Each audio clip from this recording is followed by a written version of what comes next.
The Gerson therapy has been very long established. My father first cured cancer regularly, or the first cases he had was in the 20s, but he was able to really schematically cure cancer in the 30s, early 40s, and then through in the 50s while he was living in America. There are a number of therapies that have derived from this treatment, that have used certain portions of it. There are a number of other treatments that you may be familiar with. Those of you who are interested and have done a bit of reading on alternative treatments, I am aware of them. I know of them. Any of those treatments that fit into the philosophy of the Gerson therapy, we have adopted. We have tried virtually all. If they work, fine, we use them. If they don't work, we discard them. Same as Dr. Gerson did. And it's not much point in talking about the macrobiotic treatment and this treatment and that treatment. I know about them. We feel that with the long-established Gerson therapy, with using a few of the other additions to the treatment, we have about the most and the best and the most and best documented treatment available. If you now have background on some others, I'd like to urge you, especially if you are a patient or if you are a caregiver to a patient, don't jump around. That's one sure way to fail. Once you decide you want to do a certain therapy, do it, stay with it. And don't jump around. Try a little of this, try a little of that, and you've heard this, and you've heard that, and maybe this works, and you've heard about soy, and it doesn't work.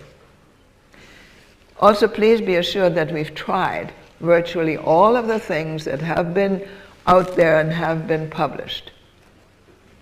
Okay, now let's get started on my number one subject, water.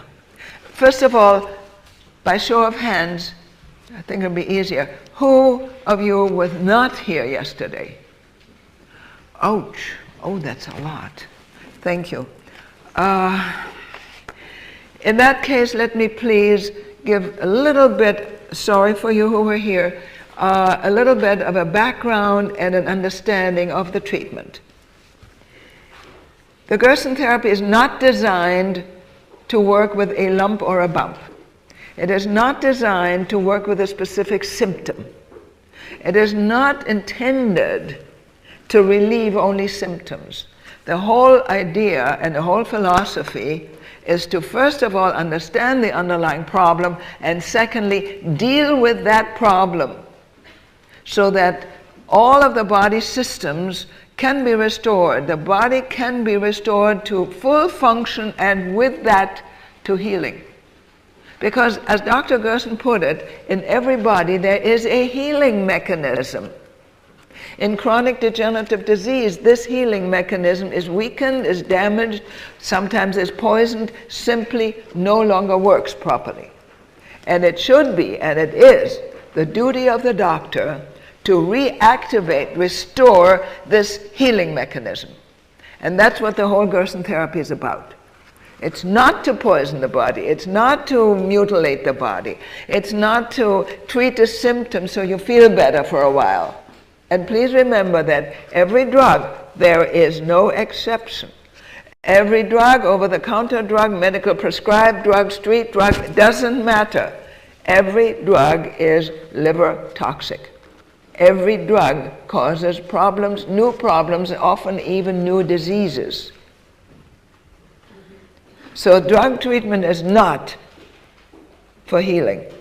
It often helps to suppress some symptoms temporarily, but it never heals. With the Gerson therapy, and I'm happy to say, this was Dr. Gerson's ultimate book, The Cancer Therapy. In it are 50 cases, 48 of which were in terminal condition.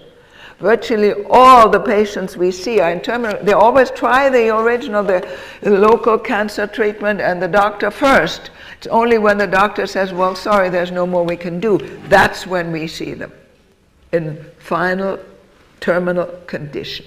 Dr. Gerson too, more than 90% of his patients were in terminal condition. Of these cases, of course, the book was written and came out in 1958. That's some 4 years ago. Many of those patients were in their 50s, 60s, some even their 70s, and even though they recovered naturally, they're no longer alive. Many died in their high 70s, 80s, and some in their 90s of other diseases. But it's an interesting fact that a number of patients who were in their low 30s or late 20s or even earlier are still alive today, restored by Dr. Gerson from terminal cancer.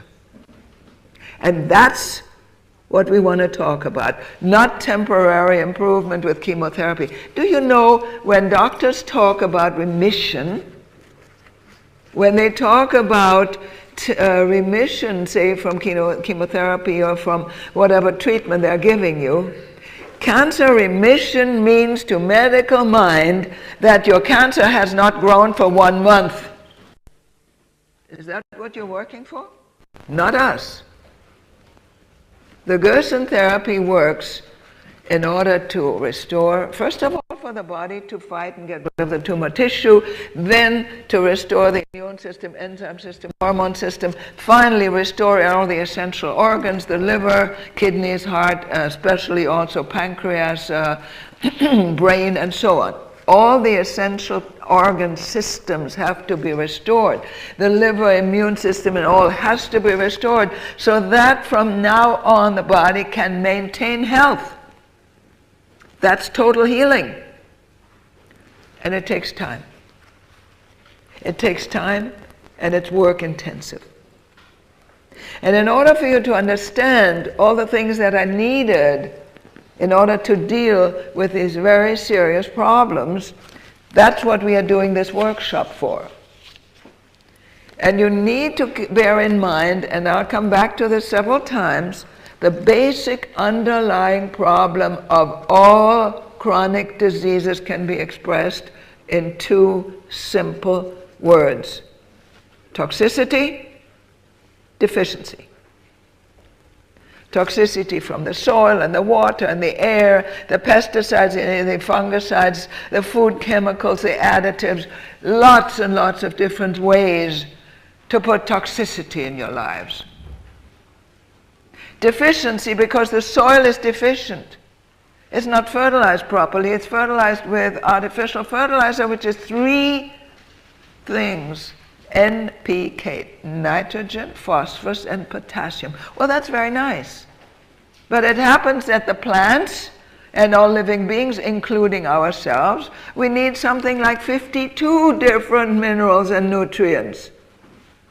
So with this NPK, so where's the calcium and the magnesium and the manganese and the iron and the iodine and on and on and on? Missing. And when the plants are deficient, the bugs come in and kill them. Nature will not stand for deficient, weak individuals. Plants, animals, or human, makes no difference. Nature steps in and gets rid of them. So the plants die. And the farmers come crying to the chemical companies, our plants are not surviving. And the chemical companies do what? They're only too happy to sell them fungicides and pesticides, and they sell them growth hormone, all kinds of things. So what's left then is a deficient soil with toxic chemicals added, and that's the plants that grow. And the plants from which you are supposed to build an active, normal, healthy body with all the nutrients. Because the nutrients you can't get from pills. There's much research now that shows the weaker, the more damaged the body, the less the pills work. So where are you going to get it?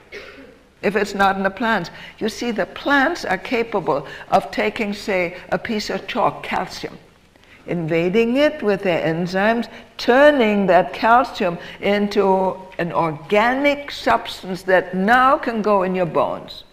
The calcium, pharmaceutical calcium or other calcium or chalk, you can't eat a piece of chalk. It's calcium. That won't do anything for you. Neither will the pharmaceutical chalk. You need the plants to change these things into organic substances that now will lodge in your bones. But along with it, you need enzymes, nutrients. There's nowhere in nature where there's a mononutrient, where there's any food that has only one substance, like vitamin C. Doesn't exist.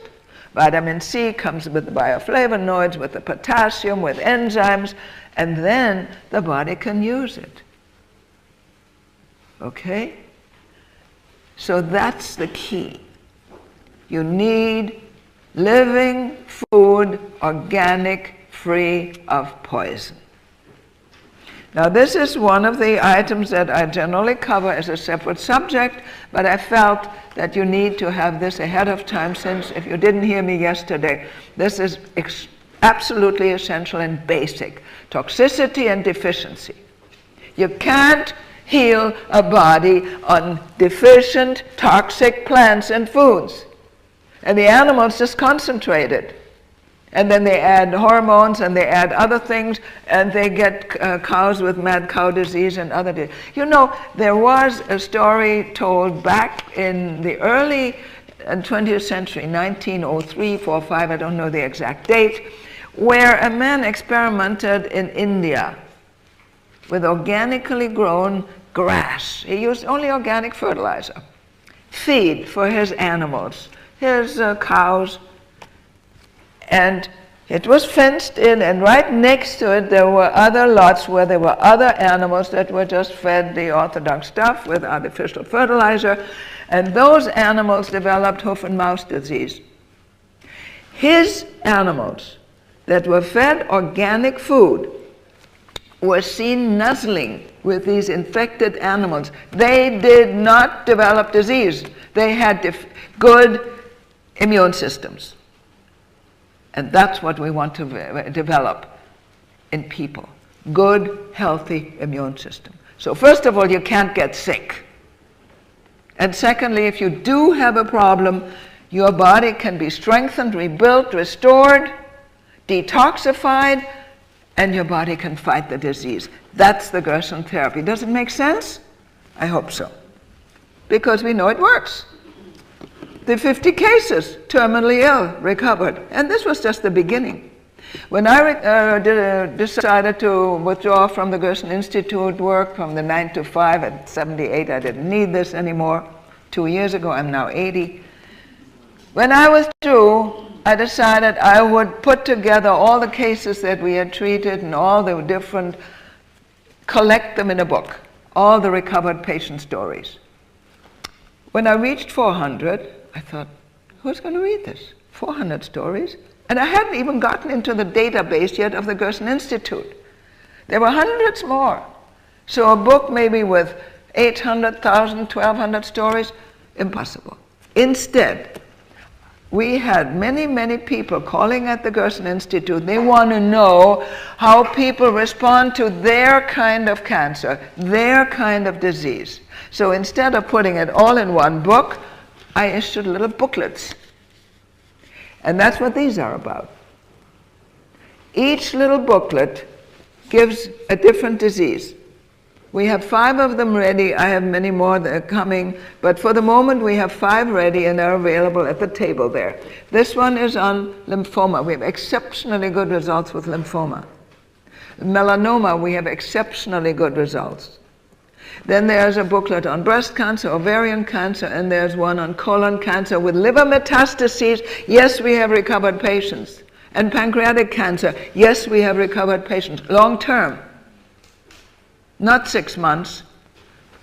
10, 12, 18 years from pancreatic cancer. There is no such thing in Orthodox medicine. None. Zero. So now let's get into how to go about doing this. And it's not easy.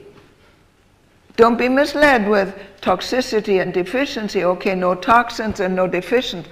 That's true. But our lives are so structured nowadays that every turn we are into toxic air, toxic water, toxic cosmetics, toxic occupations, toxic cleaning materials, toxic cosmetics. It's quite remarkable. So let's go look at this now. The first item on this subject that I'd like to talk about is water. Many of you have read health books, and most of you have been told that a normal healthy person should be drinking at least 8 glasses of water a day. This may be true. If you eat salted food, the salt has to be flushed out and bound to water to survive, for your body to survive. Secondly, protein, high protein diet. You need to flush out the kidneys because the protein caused terrible problems, the animal proteins. But the Gerson Therapy says, don't drink water. Not only that, but when you're not on the therapy. Not only that, but the water itself is so unclean. It's polluted. It has all kinds of chemical damage. It's been, I hate to tell you, the London water, while in a way you're lucky it's not fluoridated, could be worse. But it has a whole lot of additives and chemicals, and even though they try to clean it, it isn't clean. The water needs to be clean.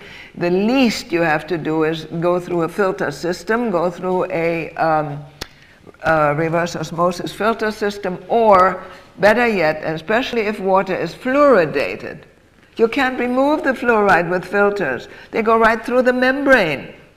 You have to distill it. And that gets to be very nasty, because the distiller, either distilled water is expensive, or you get yourself your own distiller. You can make 2-3 gallons a day. You need an extra water outlet. You can't do it in your kitchen sink because then you can't use it for anything else. It's complex. It's not easy. But the water, now you're not going to drink water, so what do you use water for? When with the Gerson Therapy we drink 13 glasses of juice, it's unwise to drink water. There isn't enough room. Not only that, but it is well established fact that chronic degenerative disease patients have poor stomach acid. They don't have enough. They have poor digestion, they have poor appetite, and water just dilutes this acid more. Just causes new troubles and new digestive problems. Juice, on the other hand, is food. It does not dilute the acid. Even helps to generate it. So, first of all, the first thing is, don't drink water if you do the Gerson Therapy. The second thing is, if you do use water, and you'll be using water for various other things, be sure it's clean. At least filtered, or preferably yet distilled. Okay, now you will have read, and I know all about it, you will have read distilled water will leach minerals out of the body. Not true. Originally, people and animals would drink rainwater. That's distilled. The water, the minerals that are in water are inorganic, and they're very often useless, sometimes harmful. There's sodium and calcium, they're not good for you. Not in inorganic form. What you want is the organic minerals that you find where in juice. Changed and converted by the plant and full of nutrients and enzymes so they can be properly lodged in the bones. But you're still going to use water, because later on we come to the question of coffee enemas. That water goes into the body. It needs to be clean. We are going to be using special soup. To cook, you need water. In certain areas, in particular cases, we are going to use herbal teas. You need water. The water has to be clean. Other problem. If your water is fluoridated, you can't even bathe in it because you absorb a lot of fluoride through the skin. Then what do you do? It gets to be very nasty because you have to bathe. Just use some distilled water or some reverse osmosis water, warm it in a basin or sink or someplace, and do a sponge bath. And maybe once a week, soap yourself down and have a quick shower knowing full well that it's not going to do you any good. It's a nasty business, but they poison everything around you. And you mustn't put new poisons in your body. Remember, the body is toxic already and deficient. Dr. Gerson made a difference between chronic degenerative disease and cancer. Cancer is further advanced damage. But he said in chronic degenerative disease, the liver is damaged and weakened, and the defenses are damaged and weakened. In cancer, the liver is toxic. Not just weakened and damaged and deficient, but toxic, poisoned. So it becomes more and more important to detoxify and make sure that no new poisons go into the body. It's not easy. It's tough. Which also means you can't go and swim in a swimming pool. What's in a swimming pool? It's full of chlorine. Plus, the water is not all that clean. And you should not even bathe in the ocean. There's salt. Oh, what's wrong with salt? Well, salt changes the whole basic biochemistry of the body. The body needs to function on an improved set of potassium. I went into that in detail yesterday. The potassium is the key mineral. And it's because we use so much salt, because we lose the potassium in our cooking and in our food processing. It's because then for flavor we add salt, salt, salt, that we change our whole basic body chemistry. And that's the beginning of cell damage, of the cell damage syndrome, is the penetration of sodium into the cell, and then the cell binds water because sodium is poison. Sodium is poison. After my father passed away in 1959, in 1965, two researchers came out with a book called Enzymes. And in the book they showed that in order for the body to produce enzymes, it uses certain minerals and certain materials as activating substances. And the activating substances in almost all cases that they examined of the body's production of enzymes, there are many, many, many, was potassium. Catalyst was potassium. And in almost all cases, the inhibiting substance, the defeating substance, was sodium, salt. But the definition of poison is enzyme inhibitor. And they showed that sodium was an enzyme inhibitor. Now, all of your body processes from the moment you breathe. How do you think that oxygen goes into every cell in your body and produces energy? It's tied first, it has to go through the lung tissue. And then the oxygen gets carried by the red blood cells through into the tiny capillaries and gets released at the cell through the cell membrane with the help of enzymes. Everything helps with the help of enzymes. None of these things happen without enzymes. Then it goes into the cell and combines with starches, sugars, nutrients to produce energy, enzymes. Then the cell gets rid of it, enzymes. It gets tied back to the blood system, which now carries it through the liver. The liver filters out the toxic substances, enzymes, and gets rid of it by passing it out through the bile and the stool, enzymes. There are hundreds of enzymes being produced and being needed by all your body functions all the time. And enzyme inhibitors are toxic, and that's the danger. Also with salt. Whether it's now table salt or sea salt, and you've read about how wonderful sea salt is, it's still salt. Well, if you take, let's say, arsenic, and you combine arsenic with something useful, still arsenic. So sea salt, while it's salt, may have some other minerals in it. True, it does. That doesn't make it harmless. The salt is still there and still causes problems. So don't let people talk you into, you have to have sea salt. Not true. I was raised from the time I was born, a baby. I was raised without salt. Never eat salt. Never. So if I needed salt, would I be alive? I make it a studied thing never to eat anything that has salt added. I never eat processed foods. Every processed food has salt added. Never. Salt is needed for tumor growth. Salt penetrates the tissues after the body loses its capability of getting rid of it and causes the famous tissue damage syndrome. Salt is a tremendous offender. In order to grow cancer, you need sodium, excess fat, and animal proteins. So you certainly want to eliminate salt. And you say, well, it doesn't have any flavor. Wrong. If you get organic food, first of all, it has flavor. Secondly, if you cook it right with virtually no water, and maybe a little bit of soup stock. And then you use garlic and onion and maybe celery and tomatoes to make it flavorful, not salt, and you have good flavorful food. And as the salt leaves your body, also your saliva loses its component of salt. Did you know that your saliva has salt? The more salt you eat, the more is excreted in your saliva.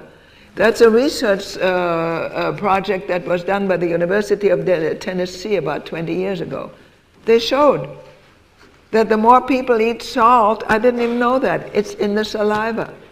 And then when your saliva is loaded with salt, you taste nothing until you put more salt on it. And you poison the body. All right, so it's very difficult now to go on because we need to establish these basics that are largely covered yesterday. Water has to be clean, should be distilled at best, or at least filtered so that it's clean and has no additives in it. You do need water. You don't drink water because you drink so many juices. In the beginning, many patients are thirsty beyond their 13 glasses of juice. It's a lot of fluid. But they're still thirsty in the night. There's no juice. So what do? Never, never, never. When the body demands something, don't help. Supply the body what it needs. If your body says thirsty, you got to drink. So if there's no juice available and you're not supposed to drink water, what do? Tea, herbal tea.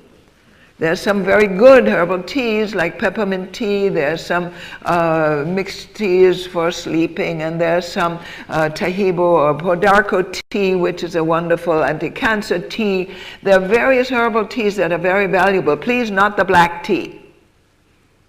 Not the tea you're used to, which has fluoride in it.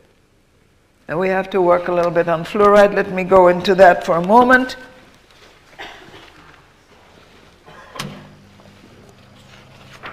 Fluoride, excuse the smudge there at the edge. Fluoride is a dangerous business.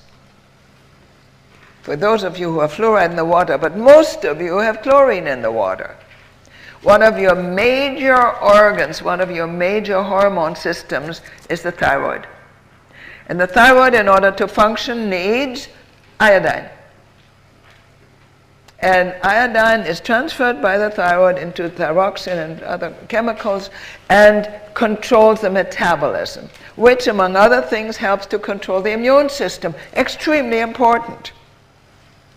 Now, as you may know, I need to be able to reach this. In the periodic table, always the lightest chemical is at the top. Now, hydrogen, for instance, just has the nucleus, and it has one closed circle with just one ion on it. So it's very light and it's very powerful. The lighter they are, the more powerful they are. And usually the lighter the chemical, the easier it is able to displace the one below. But the ones below have similar characteristics. Now let's look at this one that's so important. Fluoride. It's called one of the halogens. Fluoride is at the top and is the strongest and the lightest, and is always capable of displacing the ones underneath. So fluoride can displace chlorine. If they add it to your water, it's deadly. And they've shown that fluoridated water increases the cancer curve rapidly because it damages the thyroid.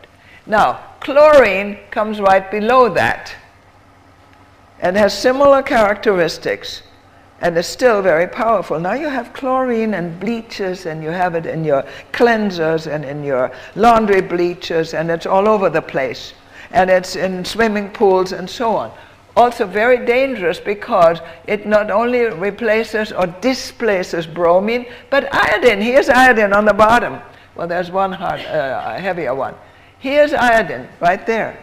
And the iodine, you need for your thyroid to produce the thyroxine.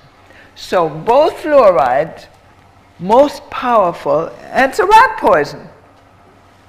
And chlorine, the second but still very powerful, fall into the same group of halogens and can displace this iodine, which you need. And that's the danger. And they put this out for you like nobody's business. It's a terrible thing. And you can't heal once this fluoride continues to be active, because you can't restore the metabolism. You can't restore the hormone system. Everything has to work. Okay, now this is as far as water is concerned. If there are any questions on water, I'll have a little time now. I read that Epsom salt bathing can bring out toxins. Epsom salts is also sulfur and other salts. Dr. Gerson advised against even bathing your feet in Epsom salt. No way. Okay, other question? Yes? The water is used for growing the organic plants that we're eating. Okay, the water that's used to grow organic plants. The plants are able to filter out, and they're in the soil and they don't necessarily pick up the fluoride. So in the plants it's not so dangerous. Other questions? Up there, please. Loud. What about somebody's involved in sporting activities and they do need to have a much higher intake of fluid? The intake of fluid? Yeah. If you're involved in, say, heavy-duty sports activities, how do you cope with that? In sports? Yes. Sir, we are talking about healing seriously ill patients. Sports is out of the question. They're not even going to do exercise. We'll cover that later. Furthermore, 13 glasses of 8 ounces each is over a gallon of fluid, or about a gallon of fluid, plus they also get soups. There's very, very adequate fluid involved. So there's no need to worry about dehydration of fluid or anything like that, okay? Other question? Yes, go ahead. Plastic bottles. Plastic bottles are not the best thing in the world. And if you buy water, it'll be in a fresh new plastic bottle which outgasses some. It's not anything near as dangerous as fluoride. It outgasses some. If you get water from rather a large container that's constantly used and reused, it's eventually outgassed and harmless. But yes, there is a little bit of a problem with plastic bottles. Even with water, never put juice or any substance like that into a plastic. Okay? Yes? This is about teas. Some of the teas are about the tea. What kind of tea? Well, any kind of tea. You mentioned to use teas and not water if you are still thirsty. All right. Right. The lady is asking about tea. Of course there's water to make tea. No, some of them are diuretics, so then they cause dehydration if you take them instead of water. There are various herbal teas that are available and many that are useful and many that we cannot and will not use, but they are detailed. The best tea for the cancer patient, first of all, in order to help stimulate digestion, is peppermint tea. We use a lot of that. To soothe and calm, we use chamomile tea. In order to help to fight tumor tissue, we use the Tahibo Podarco tea. There are various teas that are good. There are others that cause diarrheas and are laxative. Absolutely not. Okay, so you have to be selective, very clearly. Okay, one more question. Yes, way back there, gentlemen. What about mineral water? What's contained in mineral water? Salt, calcium, chemicals, absolutely out. Spring water is sometimes valuable, valid, many times not, because often spring water also has calcium and other minerals in it, plus they do you a big favor. Because there's no fluoride in it, they often add fluoride. No way. No way, unless you know exactly what minerals are in that spring water. And usually there's calcium and some magnesium and things in there that change the body balances. You can't do that. Okay. Where do you get distilled water from? Is it the same as you use in your eye? You get distilled water, firstly, by making it. That's best. You get your own little distiller, or you have to buy it. Unfortunately, here, I understand in London it's very expensive. We can buy a gallon for $1, but it's not that easy here. So if you need distilled water, you have to buy it. It's expensive, or get yourself a little distiller of your own. Okay? If you can catch rainwater and it's clean enough, but you see, have you heard of acid rain? What if it's acid rain? How do you know? Not so simple. Okay? There are a lot of problems. So you have to think it through. Don't just because you read something or hear something, think it through. Now let me move on to the next subject, or we will not make it. The next subject is oil. Now, of course, again, a lot of people here didn't buy the book yesterday, and unfortunately, the College of Naturopathic Medicine ran out, and this is the last copy. So we have a problem. Anybody here have this book handy? A few. This is tough. All right. It's hard because then I can't refer to the book. It's all in the book, and it'd be easier if you could find it. I think probably many of you will order the book, and I'll still refer to the page you want to make notes. Okay, page 103, you'll find oil. Okay? Now, the question of oil is not dissimilar from the question of salt. My father was curing cancer.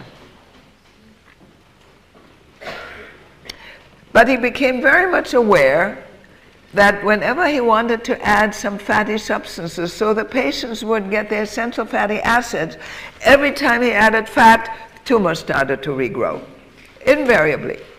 He tried every kind of fat, every kind of oil he could think of, everything.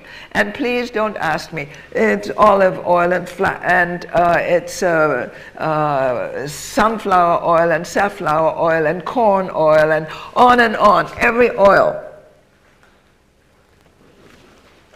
Any time he added oils or fats, tumors regrew, even if they were already gone. So all through his book, this book, you will find references to fats and oil. Don't use any fats. No fats, no oils, no fats, no oils. And then suddenly you run across the prescription that he used flaxseed oil. And that was discovered by a doctor in Germany, Dr. Johanna Budwig, who combined it also with cottage cheese. We don't do that. But the flaxseed oil, he experimented with it and was extremely valuable. On the one hand, it supplied the essential fatty acids. On the other hand, it did not cause tumor growth. On the third instance, it also helped to clear cholesterol and deposits from the arteries. So it improved circulation, it improved oxygen carrying capacity of the blood. However, you still need to limit it. And we know, you see, this book was written just before he discovered this. And therefore, it didn't say anything about it. However, in Appendix 1 of the book, I'm describing the story. And in letters, and he was always in constant contact with Albert Schweitzer, who was not only a great friend but a supporter, and my father had cured him and his family of various problems. In a letter to Albert Schweitzer, he wrote how he used it. And this is the only reference we have. He used 2 tablespoons a day. Now, tablespoons in America are 15 cubic centimeters, I believe. You have different measures. Now, I can't think of the exact. I believe it's 15 cc's. 15 milliliters.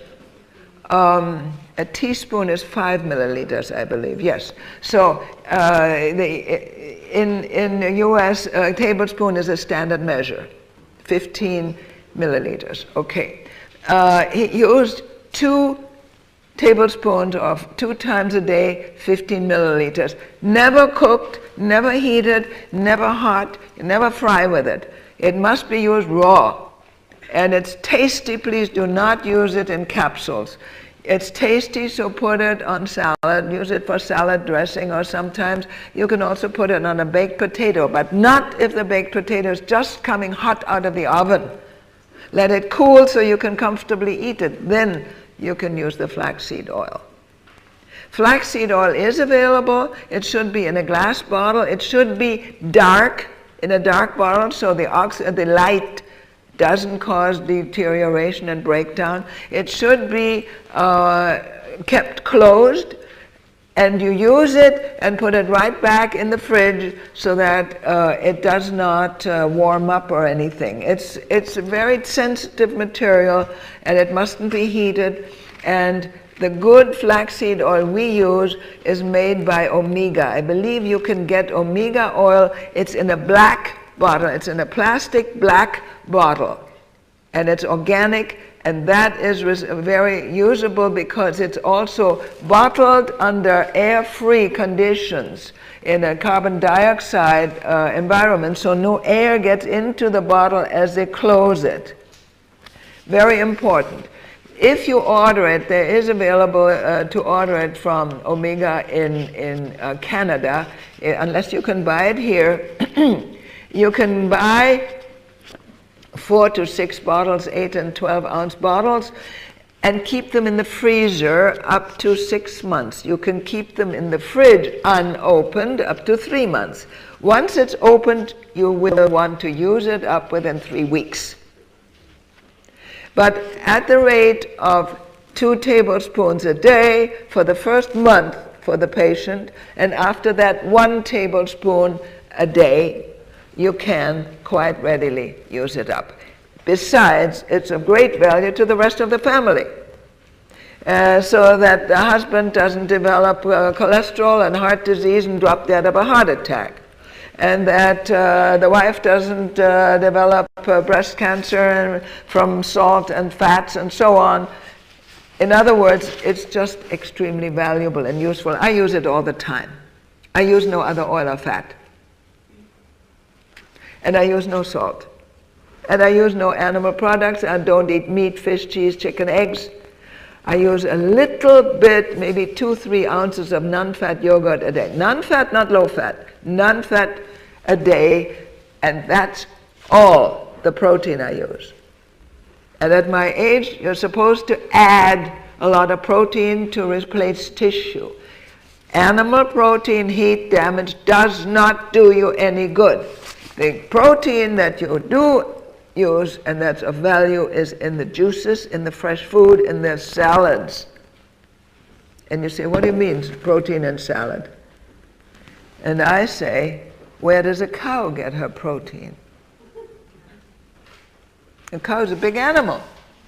It gives birth to another big animal, the baby cow. And then it gives milk. Where does all that protein come from? Grass. So don't tell me. And there's something else you want to remember. There have been babies born that are allergic to every kind of milk. Of course, the mothers aren't healthy. And they are allergic to cow's milk and goat's milk and soy milk, and they're allergic to formula and everything they could think of. They have been raised on nothing but carrot juice, without a problem.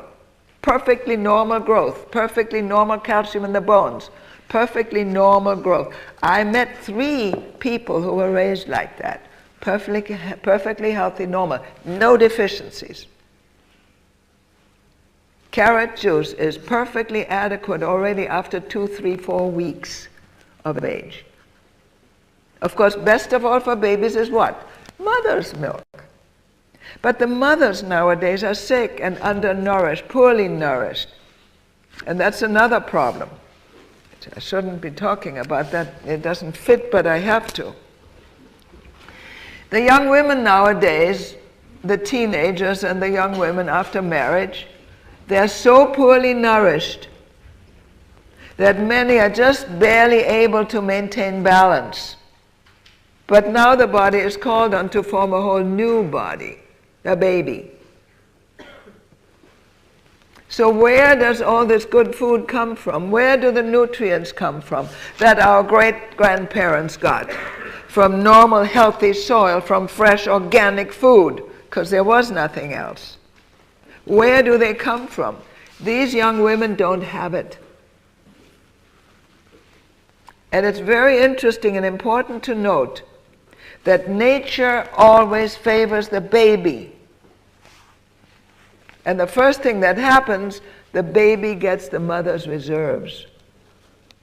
And we have seen too many cases where the mother sometimes is able to manage one baby, but by the second baby, the reserves are gone, the mother isn't eating right, she has nothing to give, the baby is all right, the mother has cancer.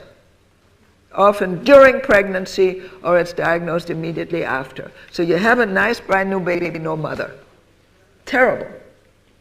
And it's just lack of nutrition. Lack of nutrition. Our young people are so badly nourished. By the way, cancer is now in the US, it's probably close to here too, the #1 killer of children under 17. #1 killer of children. Cancer. Degenerative disease in young children. It's terrible. All depending on the food, on the fast foods, on the depleted foods, on the depleted soil, on the toxic foods, on the food processing, on the lack of potassium and the increase of sodium, on the lack of raw, fresh nutrients. It's a terrible thing. Okay, oils and fats. All oils and fats tend to help tumor growth. Oils and fats, sodium, and animal proteins are the 3 things tumors need to grow on. With one exception, one in the world, and that's the flaxseed oil. Organic and bottled in black and fresh and unheated flaxseed oil. Okay, and we do not use it with a protein because protein has other problems we cover later. And Dr. Gerson found that there's still another advantage to this flaxseed oil because he was giving, of course, tremendous amounts of carrots and carrot juice, and the beta-carotene is extremely valuable in activating the immune system. Not the pharmaceutical stuff. It's been tried. It doesn't work. It's got to be the fresh living material. But the beta-carotene needs fatty substances, needs fat for transport. It has a little bit of its own fat. Carrots do have some oils. But once he was able to give the flaxseed oil for essential fatty acids, he was able to carry the vitamin A better, the beta-carotene, and the patients did better. So all of it was very, very useful. The flaxseed oil was very useful. And please don't ask me about any other oil. None. And please don't put it in capsules because these are animal products and the oil is tasty, so why not use it, enjoy it? Okay, questions on fats and oils? Yes? If you have a massage. If you have? If you have a massage and massage oil, how about that? Very bad. The question is if you have a massage and you get oil in your skin. Everything you put in your skin goes into your bloodstream. And in the bloodstream, it'll act like oil and fat. Okay?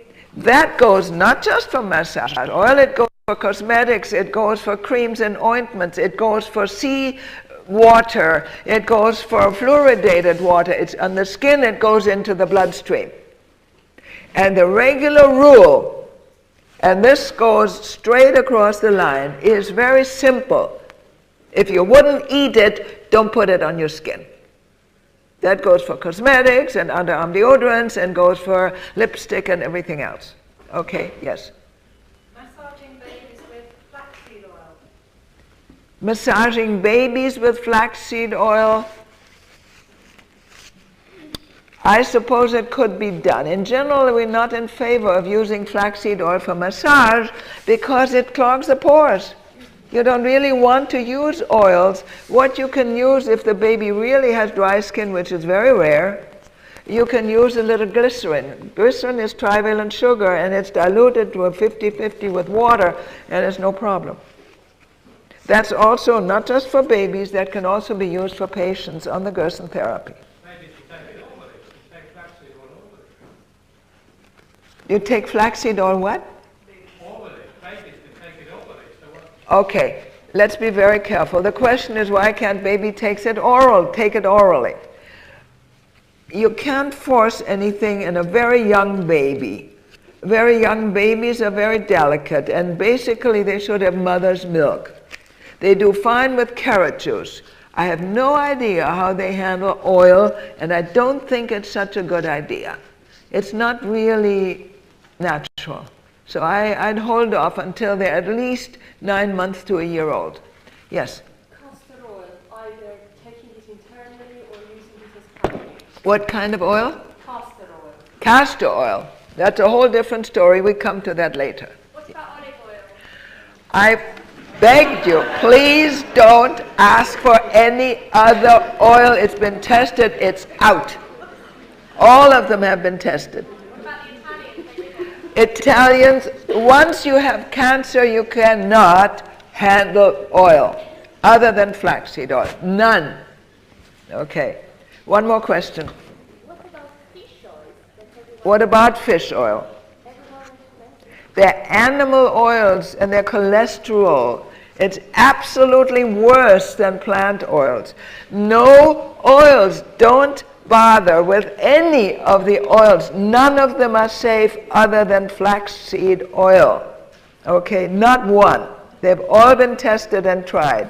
That includes, for instance, the cod liver oil, vitamin A oil, vitamin E comes in oil. Don't use it. It cannot be used on a cancer patient. Okay. Next subject. Organic food, I covered that. I covered organic soil. I covered the idea that food must be organic, free of poison, because you can't heal with toxic, damaged, deficient food, a toxic, damaged, deficient body. So I won't go any further into that.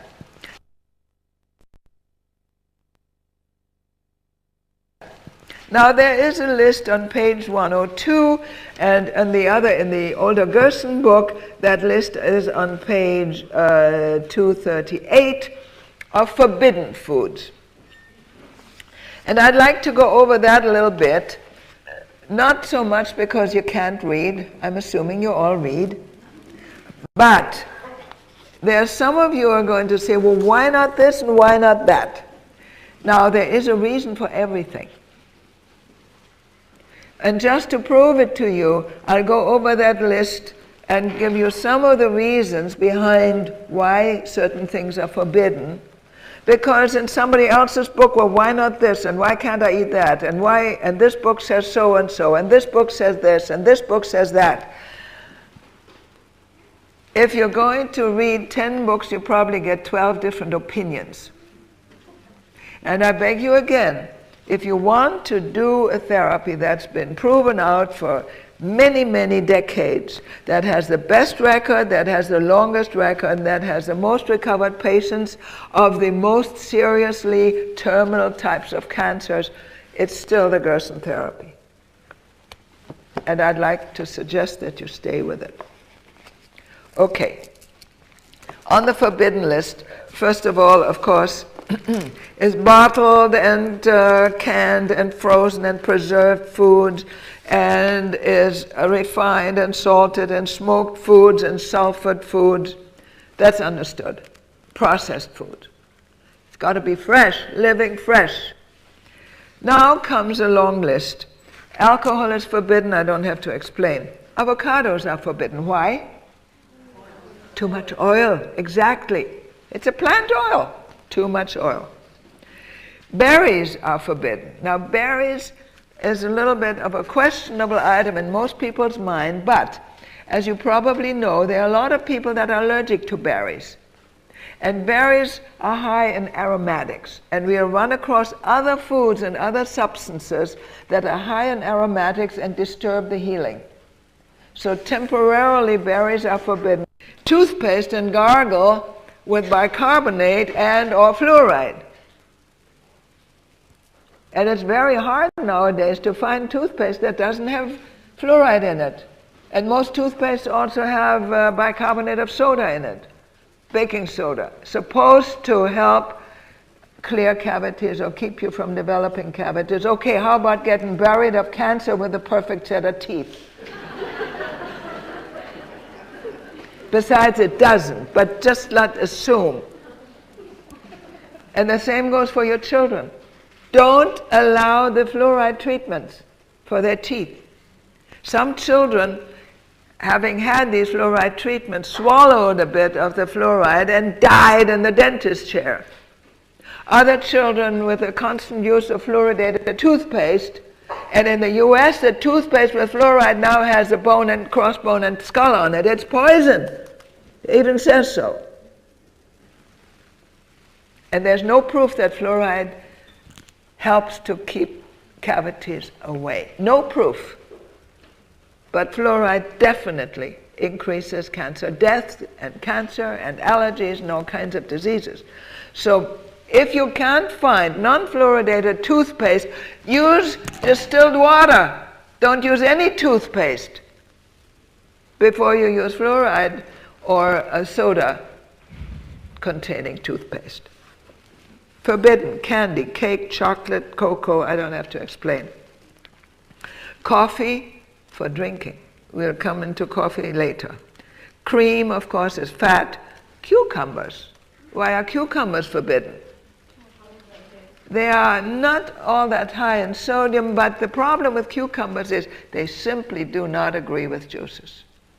For some reason or other, which I don't know specifically, but just experience has shown that cucumbers cause terrible problems, gas and non-digestibility of juices, and on and on and on.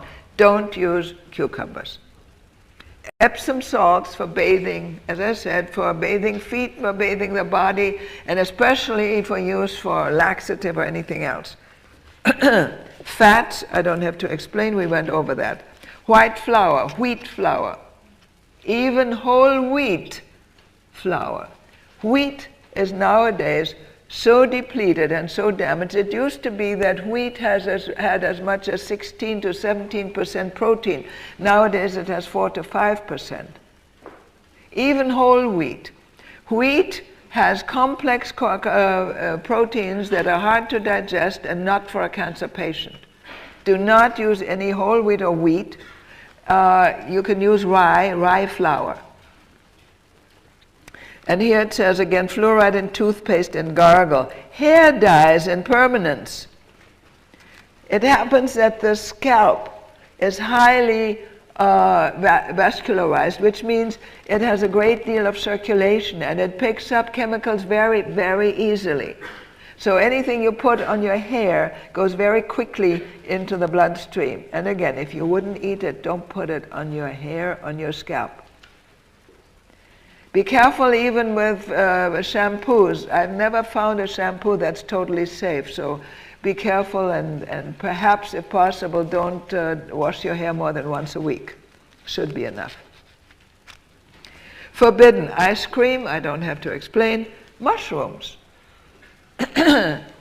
Now, a lot of people like mushrooms, they're tasty and so on. However, okay, you're being told that mushrooms are high in proteins. They are.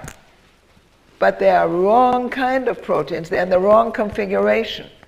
They have too much L-arginine, too little L-lysine, which is just the wrong way, the way they should be.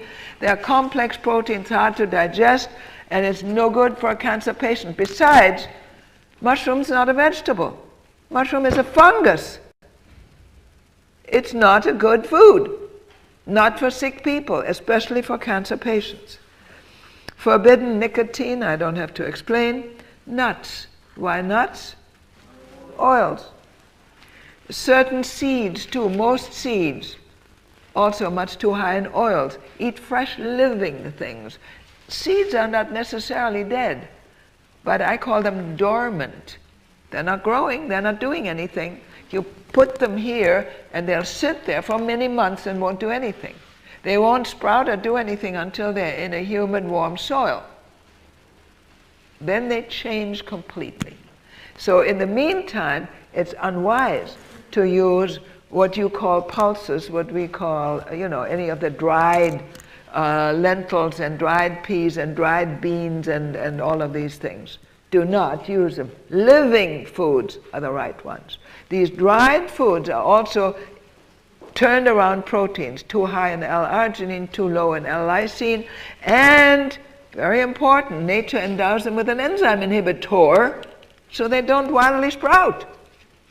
So you eat them, you have trouble digesting, they're heavy, they're tough on the intestinal tract, don't use them. Okay? Pineapple? So what's wrong with pineapple? High in aromatics. So high in aromatics that if you eat raw pineapple, it'll eventually burn your tongue and it hurts your mouth and it burns your lips. So no pineapple. And now comes salt and salt substitutes. Now there is such a thing as low salt or light salt, and they put more potassium in it. There's still salt in it. Don't use salt substitutes. Way back in World War II, when they came out with a salt substitute instead of salt, instead of sodium, they used lithium. And if I had this table up there for you, the periodic table, you would see on the periodic table that lithium ranks right above sodium. So people got sick with sodium and high blood pressure and all kinds of diseases. Lithium, they died. But there was no sodium, right? The doctor said no sodium, so there was no sodium in it. It took about 75 or 78 deaths before they forbade the lithium chloride. But don't even use the light salt, no salt substitute. Spices, these are again the aromatics, and the hot spices are particularly bad, like the peppers, and certain spices are permitted. And you'll run across those, and I don't really want to go through all of that now. I spend more time on the introduction, which I was hoping not to have to do. White sugar is not permitted.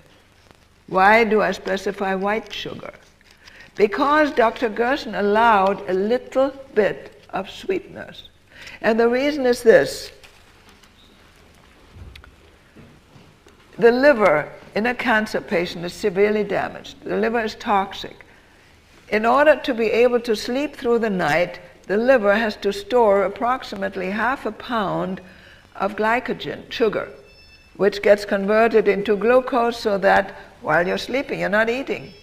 While you're sleeping, your brain is working, circulation is working, heart is working, your body is working. Your lungs are working, you're breathing, your diaphragm is working, intestinal tract is working.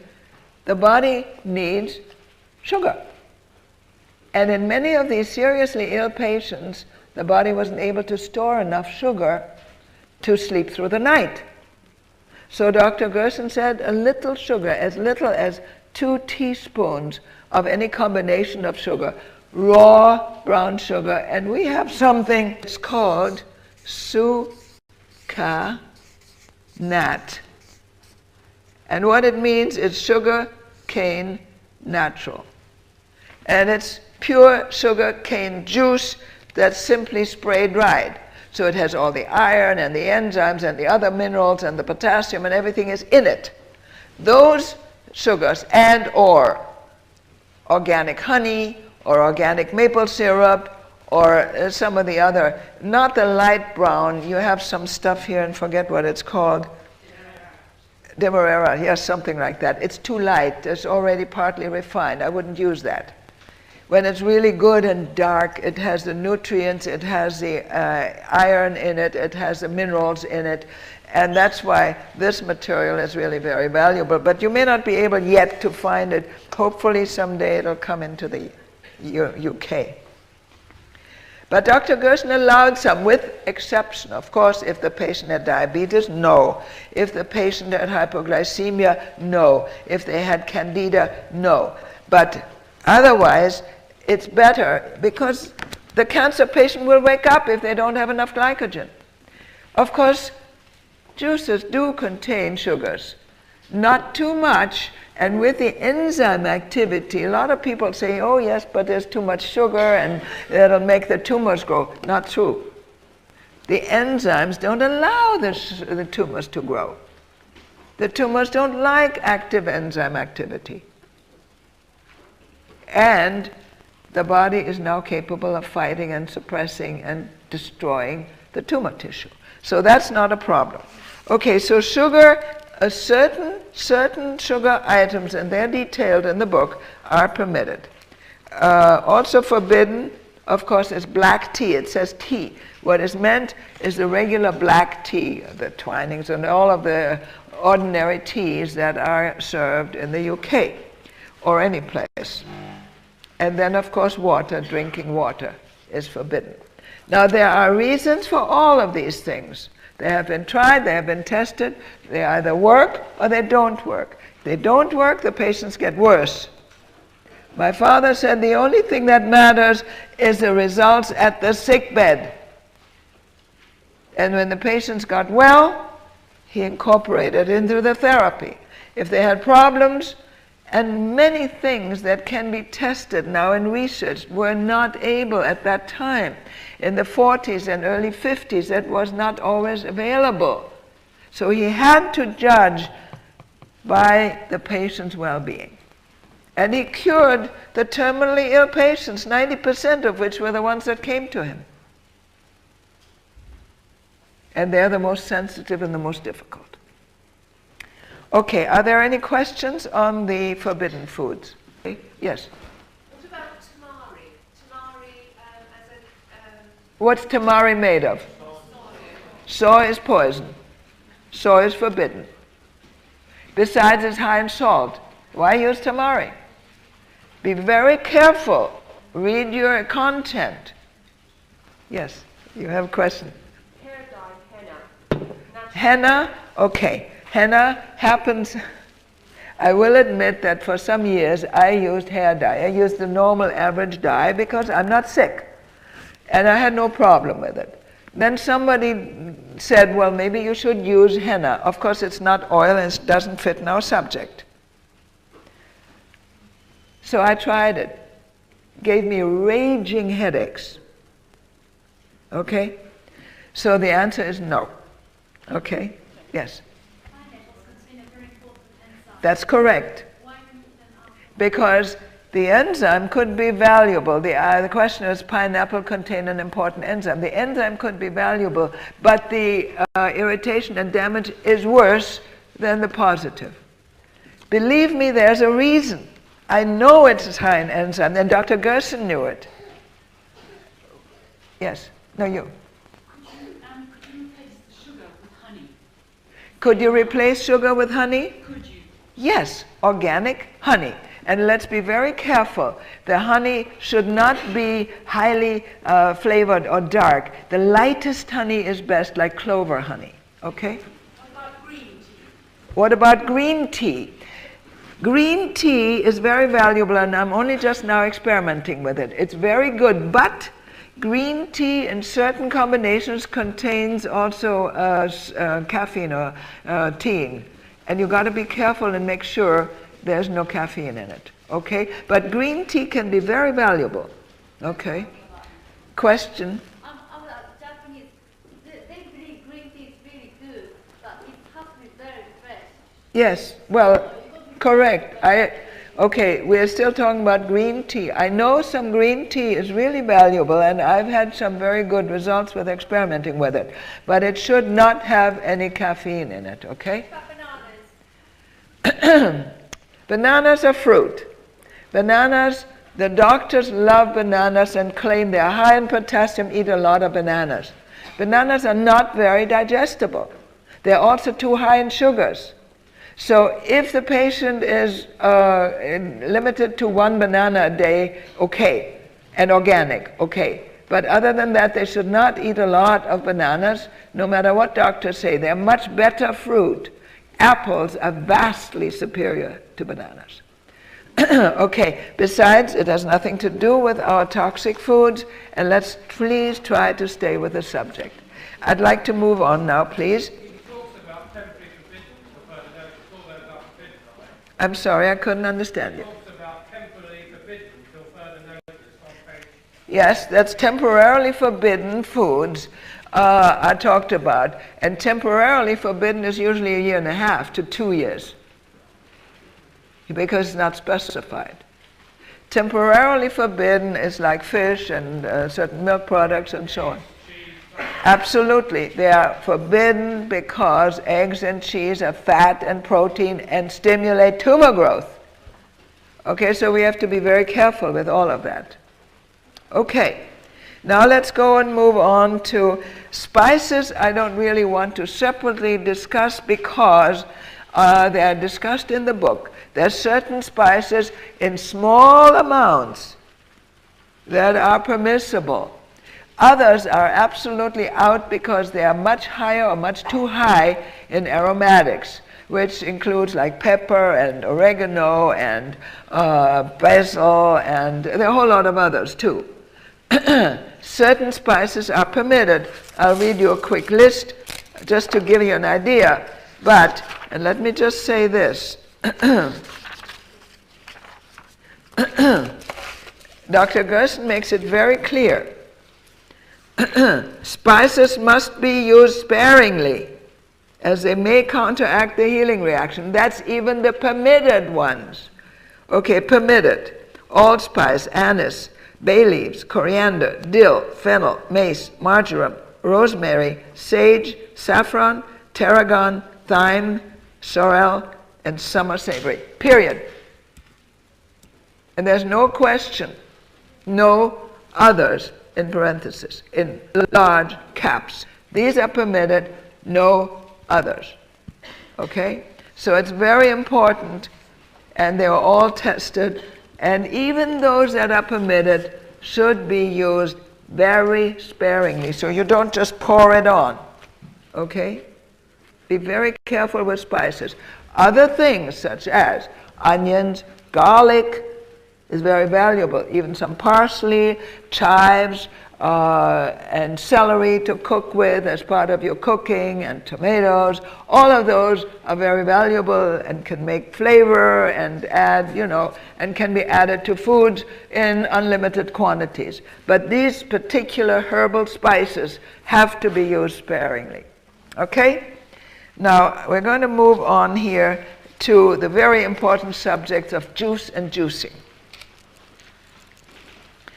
And, of course, why do we insist so much on juice? And why does the Gerson Therapy insist on 13 glasses of fresh juice a day? The problem is that patients are severely depleted. Furthermore, the terminal patient usually has real trouble eating. They're not hungry. They can't eat much. They eat a little bit and they're full. So what are you going to do? How are you going to put the food and the nutrients into them? Pills don't work. So what are you going to do? It so happens that they can drink juice. And every hour a glass of juice is not a problem. So they get the fresh living nutrients, fresh active enzymes, fresh organic minerals and vitamins poured into their system all the time. And that's the key to replenishing and rebuilding their body. With those 13 glasses of juice, plus 3 meals, and even if they don't eat very much at meals, and some snacks of fruit between meals and at night time when they can, they get almost a total of 20 pounds worth of fresh food a day. Now, how else are you going to get into them other than with juice? They can't eat it. You healthy people can't eat that much. But the juices, they can handle. The juices have to be fresh. Now, you can't make the carrot juice in the morning and then go away and save it for all day. That is not cricket. You cannot do that. It's got to be fresh. And that's why the Gerson therapy is so work-intensive. You make a fresh glass of juice every hour, especially in the really seriously ill patient. Later on, you may be able to make 2 or 3 glasses at a time. You can never, ever make enough juice for the day and then just keep drinking it out of the fridge. You can't do that. You lose the enzymes, you lose the activity. Aside from the carrot apple juice, there are 2 other kinds of juice. Pure carrot juice, which is given together with the liver capsules, because the liver, with the pure carrot juice, produces abscisic acid, which Dr. Virginia Livingston found was very important to help activate the immune system. So we use that. And then the rest, there are 4 glasses of juice that are made from greens. And it's not wheatgrass juice, because you know full well that nobody can drink a whole 8-ounce glass of wheatgrass juice, let alone 4 times a day. It just doesn't digest. It causes serious problems. We do not use wheatgrass. And that's another thing. You'll find what to use, how to produce this green leaf juice. And it's very important that you understand not so much what's in the juice. You got to keep looking it up. You have to look it up in here too, and it's on page 118. In the first Gerson book, it's on page 241. And this is the way he puts it. And please read it carefully. It's a little bit more carefully and more in depth described in this new book because people had trouble. He says, procure as many of the various kinds of leaves as possible mentioned below, no others. Now it says as many as possible. You can't imagine how many calls we get. Well, I can't get this one, I can't get that one, what should I do? Well, as many as possible. You can't. Sometimes you can only get 2 or 3. There's 9 mentioned. So you can't get them all. That's assumed. He says as many as possible. Then in parentheses, no others. So you get question, well, can I replace it with this? Can I replace it with that? The answer is no others. It's quite clear. But either people don't read, or they don't understand, or they have other ideas. And then it gives a list of 9 different items: lettuce, red cabbage, beet top, Swiss chard, escarole, endives, romaine I think you called. You have some different names for it, it doesn't matter. A little bit of green pepper, watercress, very valuable. And then, very important, add 1 medium apple for each glass of green. What does the medium apple do in the green juice? It provides pectin.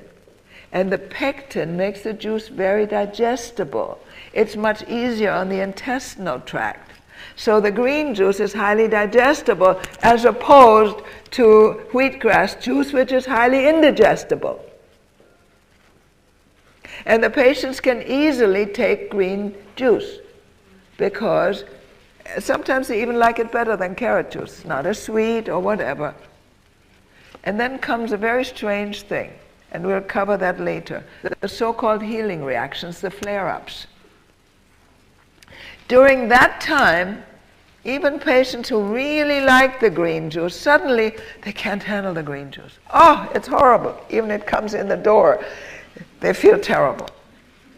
Now, I've never had a healing reaction because I'm well. I don't have a healing reaction. But I've seen this in a very large percentage of the patients. And I don't understand it, but we see it all the time, so we have to accept it. Now what do you do? When the patients say, oh, I can't drink the green juice. There's several ways of dealing with that. If they only object to the smell, sometimes, you put a plastic lid on it. You put a hole in the lid with a ballpoint pen or something, stick a straw in there, and they drink it with a straw. It goes further back in the mouth, they don't taste it so much, and often they can take it that way. In general, they should not take straws to drink the juice. Why not? Juice is pre-digested with the saliva in the mouth. You shouldn't even pour it down. You should salivate a little bit to help you pre-digest it with the saliva. And if you take a straw, part of that pre-digestion is bypassed. It's not good. So you should be drinking the juice regularly without a straw. Then there's other things. If patients really cannot drink the juice, and in certain flare-up situations when the body really starts to detoxify, it's very toxic, and the bile flows into the stomach, and the stomach is full of toxins, and they vomit everything. It's possible. They dehydrate. Well, you can't have that. You take the cup of juice, put it in a bowl with warm water, and warm it to body temperature. Not hotter, and don't put in a pan, not with fire. And put it in the enema bucket, and put it in the rectum.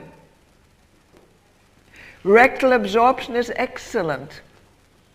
Now, I'm not saying it's 100%. And in general, you should not be taking the juices rectally. Whenever possible, of course, the patient should be drinking it. But if they can't drink it, if they vomit, and it happens, that's one way to put it into them. Now, you know that in babies and very young children, for instance, they can't administer chemicals or pills or drugs. They put it into the rectum. Works fine. It's highly absorptive. The colon is highly absorptive. So you can very easily, very well, give the juices, including also the green juice. If they can't handle it, drinking it, put it in the rectum. One exception, don't do that with orange juice. There's another thing that you may have to do with the juices. When the patients have trouble digesting, or if they have stomach ulcers, or stomach cancer, or pain, or some other difficulty in digestion, Dr. Gerson suggested you put about 2 ounces of your 8-ounce glass, you put 2 ounces of strained oatmeal gruel in the cup, and then fill it with the juice. Even the green juice, in those cases, then goes down and is digestible. Sometimes when the patients are really in trouble with digestion and have acid stomach and have gas and other problems, just drinking the oatmeal gruel by itself will settle it. It doesn't have much taste, it doesn't taste of anything, but it's so soothing, they love it. It helps, it works. And that's the key with much of the Gerson therapy. You don't need to use drugs. The normal thing, you know, you have an upset stomach, you will reach for the, I don't know what, Zantac or something or other. Or you have diarrhea, you reach for some drug. Or your practitioner or somebody says, well, take this drug or take that drug. Well, with the drugs, you upset all of the healing you're trying to do. And very often, these upsets come through the healing, because in the course of healing, the body gets rid of toxic stuff. And it's got to get rid of it. And it causes upsets. And it causes temporary problems. But if you kill it with drugs, then you stop the healing. Yeah, sure, the patient feels better. But you stop the healing. Then you start all over again. Then I have another one next time. It's not the way to go, and it isn't necessary. We'll cover more of that when we get into healing reactions. So the juicing is most important. But one other thing I'd like to point out here. The juice is so strong, it is so powerful, that it goes very easily and very quickly into the tissues. The enzymes and the nutrients in the juices are very quickly absorbed into the tissues. Now there's no room for two things in the tissues, so one has to go. And what goes? The poisons that don't belong. The accumulated sodium, other toxic substances that you've been accumulating over your lifetime, they're sitting in these tissues and they've got to go. And they do. So what happens? As you drink the juices, or as the patient drinks the juices, the patient's tissues release the toxins into the bloodstream. Now the patient objects to enemas, or you object to enemas. They don't want to take enemas. The juicing sounds all right, but enemas, forget it. You can't do that. You can't do a half a therapy. Because what you're doing now, you're putting the nutrients into the tissues, you're forcing the poisons out into the bloodstream, they get filtered out through the liver, they sit in the liver, and if you don't help the liver get rid of them, you damage your liver more. You can't do that. Please don't do a half a therapy. The therapy works as a cycle, like everything should work. You drink the juices, you release the toxins, they go into the bloodstream and out.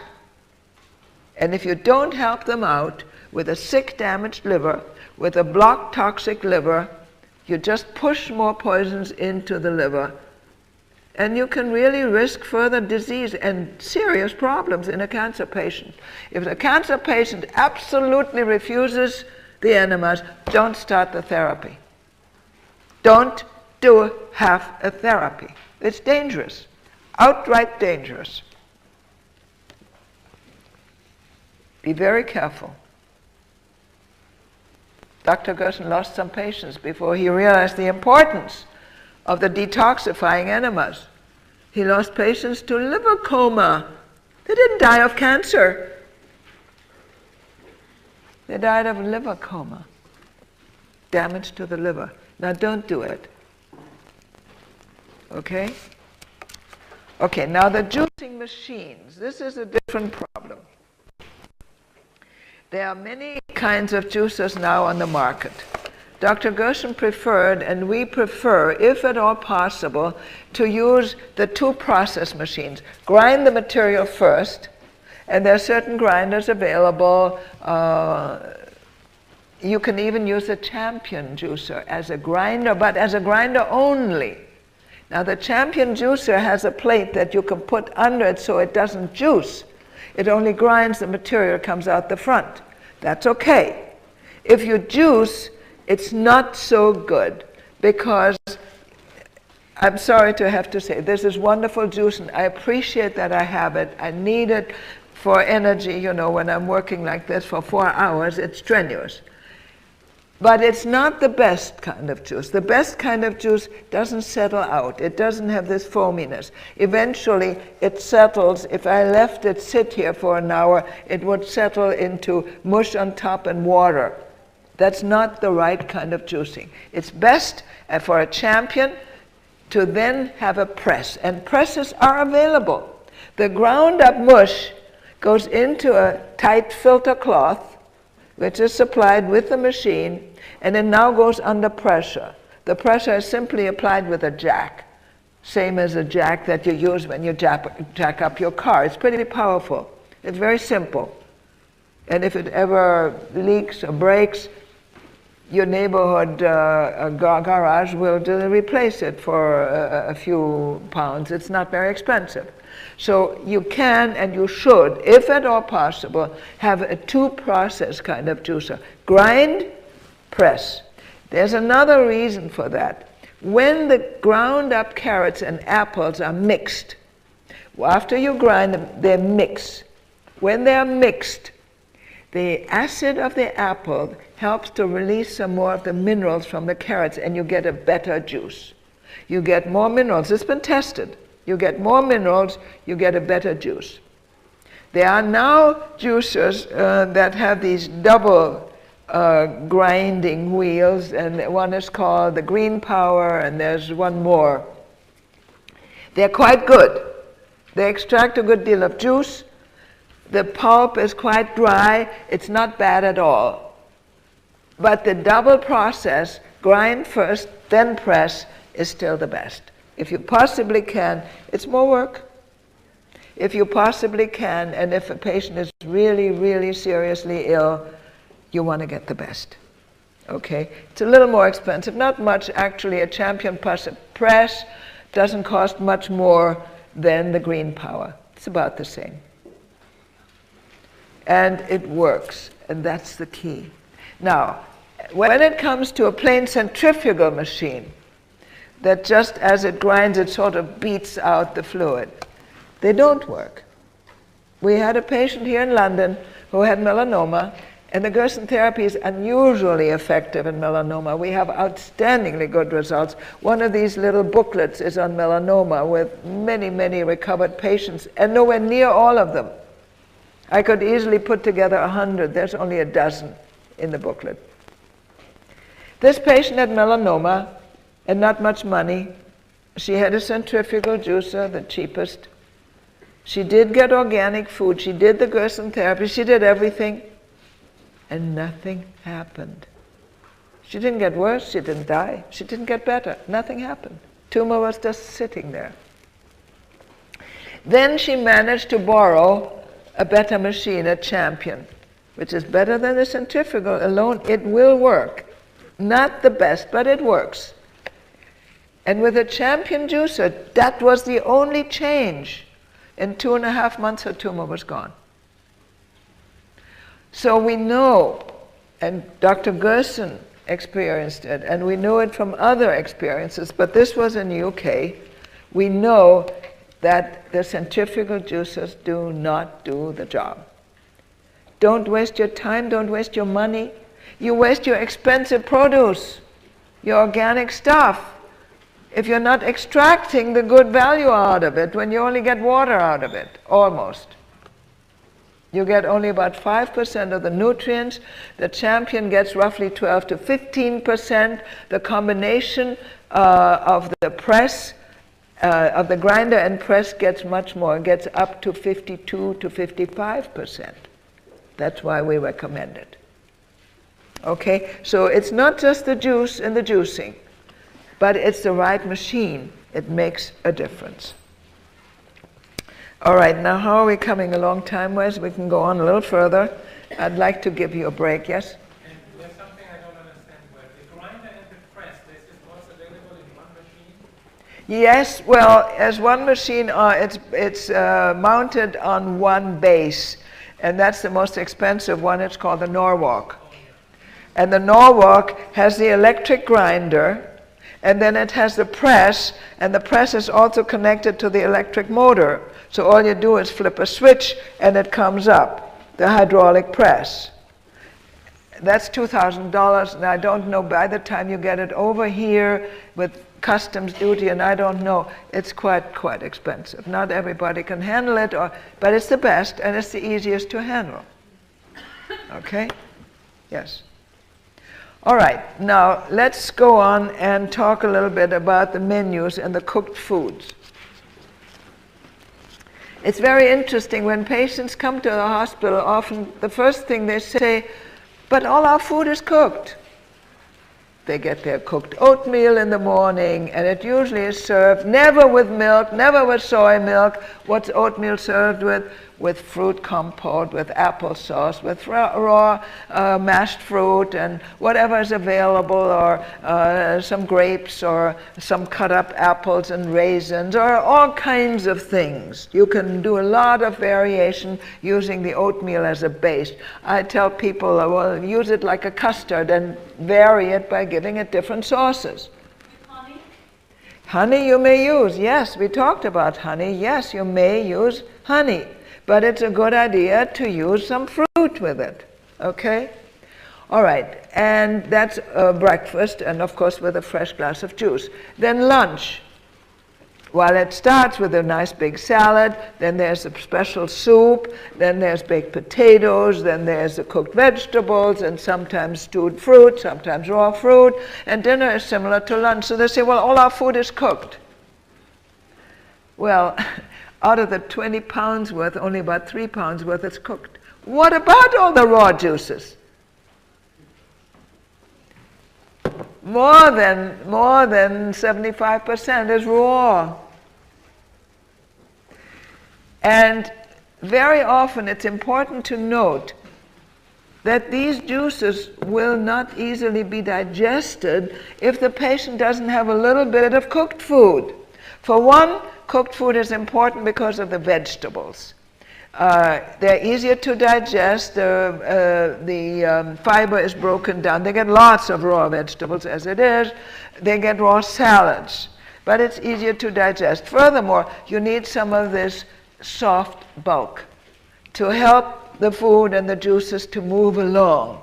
You need some soft bulk. Most patients can't eat raw, then they stop eating altogether, and you can't afford that. They've got to eat. They've got to be able to digest the juices. So the baked potatoes or the cooked potatoes, you can vary potatoes, you can cook them in their jackets, you can make them into potato salad, you can put them in the oven with vegetables. There are all kinds of ways. You can mash them with a soup, no milk. Use the soup, and there are various things that you can do. So potatoes don't always have to be baked, but baked are very tasty, are very good. So the patients feel they're getting all cooked foods, but it isn't true. But the cooked foods are very, very important so that the body can handle the rest of the raw foods and the raw juices and the raw salads. Okay? So the body does need some soft bulk. And it isn't just bulk, it's nutrients. When patients ask, well, where do I get my proteins? Part of the protein comes from potatoes. Potatoes are very high in proteins. Mother's milk for babies that have to double their weight in 3.5 months, and they triple their weight in a year, right? Mother's milk has roughly, 2.7% protein. Baked potatoes have 2.4%. And for the cancer patient, the vegetarian protein is easily absorbed and assimilated. That's where you are winning. And the vegetables have proteins, and the oatmeal has protein. And please be careful with any other grains. The oatmeal is very special because it cooks down into a soft bulk. Very often other grains are harsh and hard. They don't cook to a soft mush. So oatmeal is very valuable, and you should never change from oatmeal. Like I said, you can vary it by using different fruit and different combinations, but stay with the oatmeal. Okay? And this is now the cooked food and the menus ideas. And we come to the all-important enemas. And I think this is the time when I give you a few minutes to stretch or to go to the bathroom or whatever you need to do. But please, don't make it more than 10 minutes because we're never going to cover all the material. Thank you.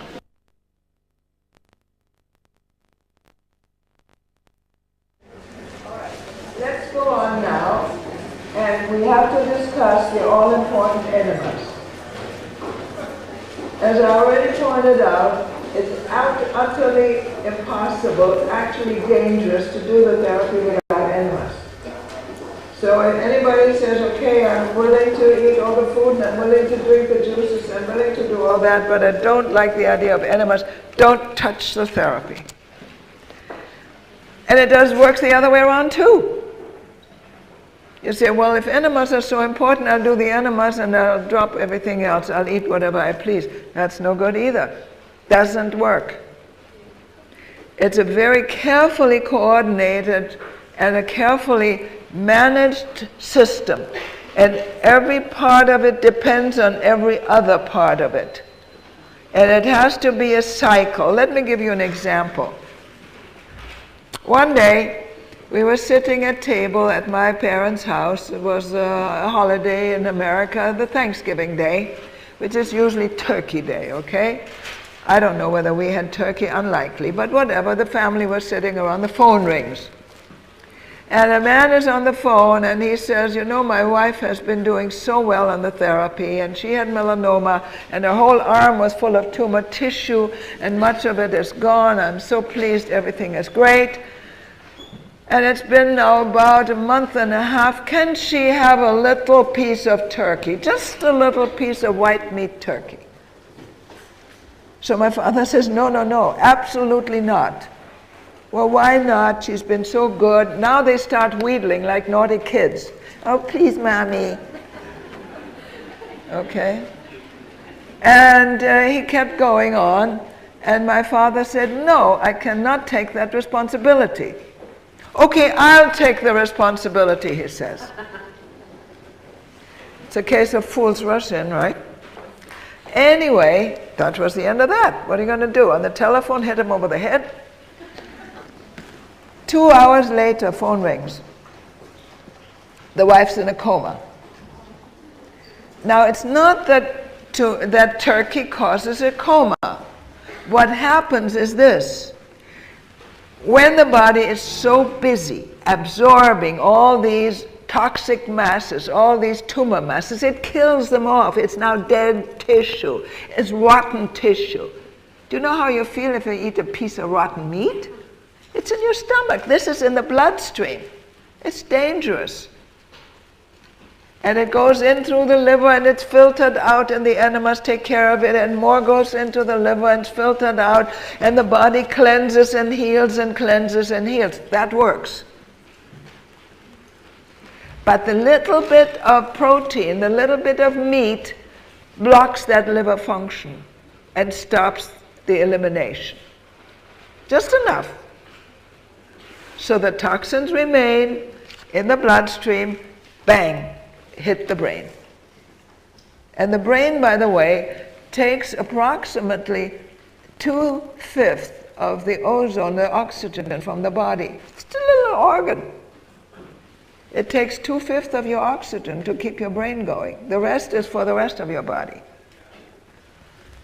So in this case, it poisoned her brain. And of course, the whole bloodstream. Now what do? Now he calls, she's in a coma. Yeah, but you took the responsibility, right? So now my father says, okay, give her coffee enemas every 2 hours. It's normally every 4 hours. Every 2 hours around the clock, day and night.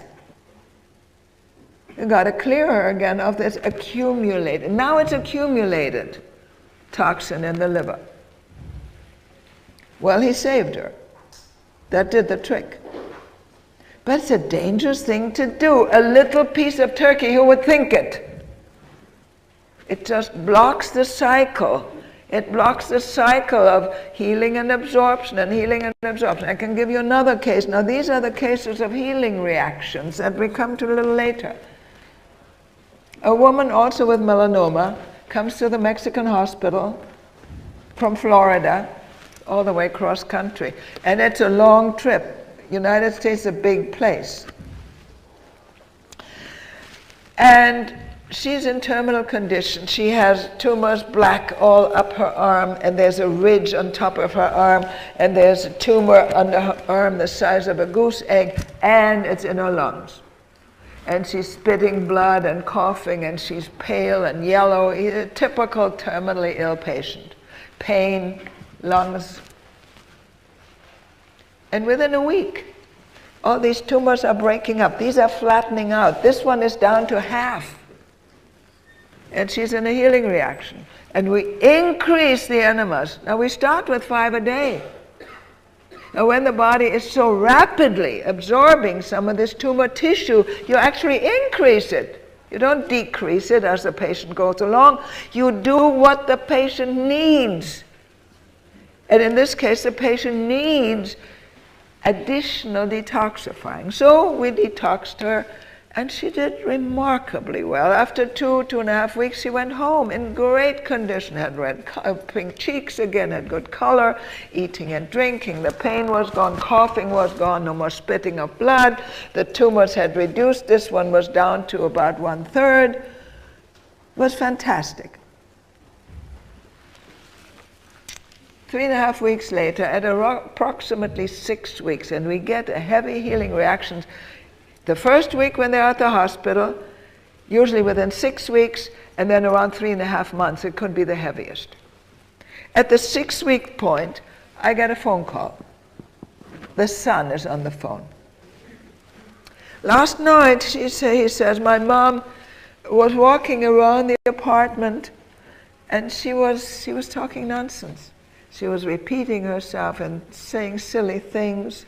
So we put her to bed. And then this morning, she didn't really wake up. She was just sort of dulled, and so we took her to the hospital. And the doctor says, well, of course, now the tumor has gone into the brain. She's dying. What shall we do? What did I say? Get her out of the hospital now, not this afternoon, immediately. Take her home. Give her coffee enemas every 2 hours around the clock, and call me in 24 hours. What happened? What was the problem? When she started to walk around the apartment, talking nonsense, her brain was toxic. Okay. Her brain was getting toxins, what? From the absorbing tumor tissue. Her brain was getting toxic problems. So what did they do when she was walking around and talking nonsense? What should they have done? Coffee enema, detox. She was toxic. Her brain was toxic. Her brain was toxic. So instead of putting her to bed there, what should they have done? Coffee enema, detox. But no, now she is lying in bed sleeping, and the body continues to absorb tissue, and they didn't give her an enema, the night enema. So by morning, she is semi-comatose. Now they take her to the hospital where no doctor has ever seen melanoma heal, never. Spread terminal melanoma, in their book, doesn't heal. So naturally, the only thing he can assume is it's now in the brain and she's dying. Her best friend, her husband, her own son would have not been able to say, because that's what they learn in school. Nobody has ever healed this kind of problem. So they took her home and gave her enemas every 2 hours around the clock, and the next day she was fine. But that is a problem. What are you going to do? You get scared. The patient is talking nonsense. You get frightened. You take him to the hospital. And the hospital, they say, well, they're dying. They give them some sort of drug. And that is the end. That's now a self-fulfilling prophecy. Okay? You've got to understand the therapy.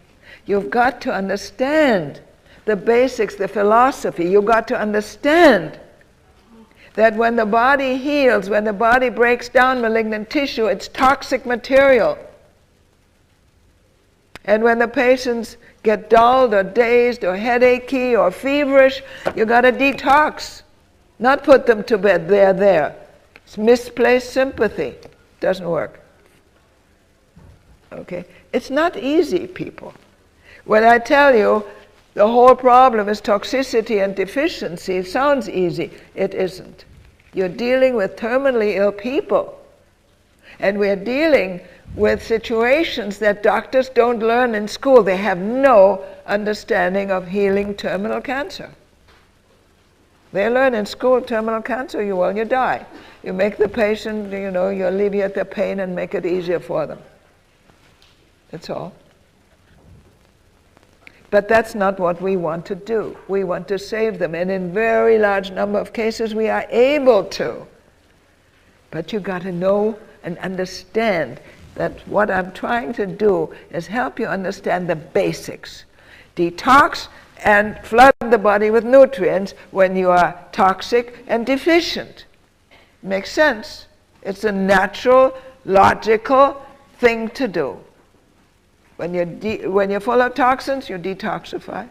When you're deficient, you flood the body with nutrients. And the whole therapy is built around that basis, around that philosophy. Now there are little additional tools. The enemas, for instance, have to be changed. After chemotherapy, you're dealing with a different animal. Excuse me, it's a human being. Because the chemo leaves poisons in the system. And they're very difficult to overcome. And when we first dealt with chemo patients, Dr. Gerson didn't talk about chemo. Why? There was no chemo used in his day. He didn't deal with it. At any rate, it's different because the doctors tell you, and this is what we find too, that with the chemo, the body usually releases or is able to eliminate roughly 40-45% of what they pump into you. And the rest, where is it? The rest stays. And it often goes into the fatty tissue or into the connective tissue. I don't know where it goes. It can't stay in the liver because you die. The liver poison the liver and that's it. I know that the kidneys get damaged, the liver get damaged, the bone marrow get damaged, the immune system is damaged, everything is poisoned. The reason why chemo to some extent in some people works is because tumor tissue grows rapidly. And because it grows rapidly, it grabs everything out of the bloodstream, good and bad. The nutrients, got to have food to grow. But it also grabs the poison. So it grabs the poison a little faster than the healthy tissue grabs the poison. So you poison the malignant tissue a little faster before the healthy tissue gives out. But eventually the healthy tissue also takes damage. That's how you damage the liver and the kidneys and the bone marrow and the whole immune system, everything. The brain. Children for leukemia who get chemo, they can't study, they can't learn, they can't concentrate, the brain, everything. Blood doesn't stop here, circulates. We've had one indication, possibility, where the chemo actually goes. We don't know. One patient came to us with ovarian cancer. And with ovarian cancer, they give unconscionable amounts of chemo. All kinds of chemo, and some of the worst, the Taxol, which is extremely toxic. And then it comes back and they give more chemo, and then it comes back again, and in this case they did a bone marrow transplant. This poor woman, how she survived is beyond me, but she did. And she wanted to do the Gerson therapy. She didn't admit to the bone marrow transplant, she said, because she thought we might not have accepted her, and we might not have. But she came to the hospital, and slowly, slowly, she improved, and we already have to reduce the therapy and less enemas and less juices and less medication for the patients who've had chemo. So slowly she improved. But then she had what we recognize very, very regularly, she had the 6-month chemo reaction. The other patients don't have that. But the chemo patients at 6 months suddenly release a lot of that accumulation. And of course they get very sick. But usually with the therapy, they're able to deal with it. In this case, it was the only case we've ever seen like this, with this enormous amount of chemo and bone marrow transplant where they poison you within a quarter inch of your death, of your life. In this case, the lady broke out all over her body in boils, pus bubbles, all over. And she dealt with it, she did the enemas, she treated it with hydrogen peroxide, very valuable by the way, and she cleared it. They healed, the pus cleared, and healed, and then she was better. And we have to assume that a lot of that chemo settled in the fatty tissue and in the connective tissue right under the skin, and eventually the body just broke it open and cleared it. And then she got better. Never ever seen it ever again. But that sort of gives us an indication of where that chemo is settling. It's got to go out of the major systems, because if it's in there, you die. It's highly poisonous. The original chemo was made from mustard gas. Now that must be good for you to get mustard gas pumped into you when you're already sick with cancer, right? The problem also with cancer is many malignant cells become resistant to chemo. Then they have to use other chemo and more chemo.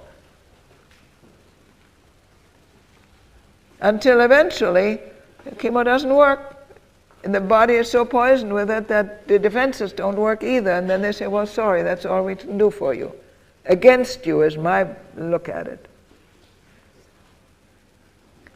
At any rate, patients who've had chemo, we cannot give castor oil for the treatment to detox them more rapidly. We've done it first, we didn't know.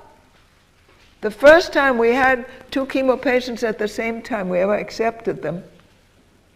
And we thought it would be good to detox them as rapidly as possible. And they did the regular 5 enemas a day, and then we started them 2-3 days into the castor oil treatment. Yeah, it worked so rapidly and so effectively that it released the chemo much too much at a time, and we gave the patients an overdose of chemo by forcing it out of the tissues. We didn't touch chemo, but by pushing it out of the tissues too rapidly with the castor oil, they got an overdose. Now we learned in a hurry, because these patients ended up in intensive care for an overdose of chemo that we never touch. So we learned, never give a chemo patient with prior chemo, even if it's as much as 6 or 8 years back. Never give a patient castor oil who's had chemo. Reduce the therapy, and that's all in the book. Reduce the therapy. Give only 3 enemas instead of 5 a day. Give less juices, give less potassium, give less medication. Everything is reduced so that these patients are not overloaded and overly stimulated to release the poisons in a hurry. It's dangerous. Okay? But the castor oil for the non-chemo patients is extremely valuable. I'll give you another example. We had a lady who came to the hospital. She had been in New York at Sloan Kettering, and they opened her up, and closed her. I don't know where her cancer originated, but when they opened her, they found 92% of her liver had turned into malignant tumor tissue. 92%. They say you need at least 1/3 of your liver functioning to even survive. 92%, assuming 8%. Maybe there was a little more somewhere that they didn't find. But at any rate, she started on the therapy with the castor oil. And she got better. And about 4 or 5 months into the therapy, she called in and she wanted to have ongoing directions of what to do. And she talked, unfortunately, to one of the doctors who was not very experienced. By the way, can you see now how this separates? Wonderful juice, and I appreciate it. Thank you.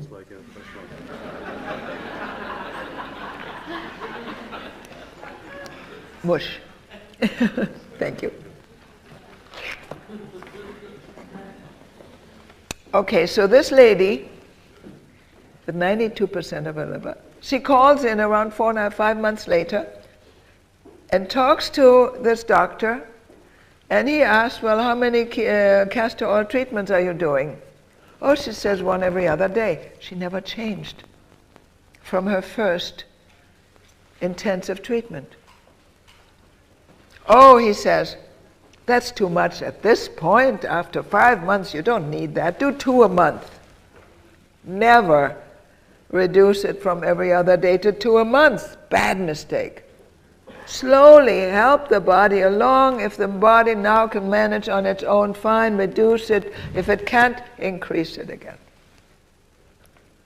This liver, which was so terribly damaged and probably had a lot of scar tissue and didn't have much function left, could not manage when she stopped the castor oil.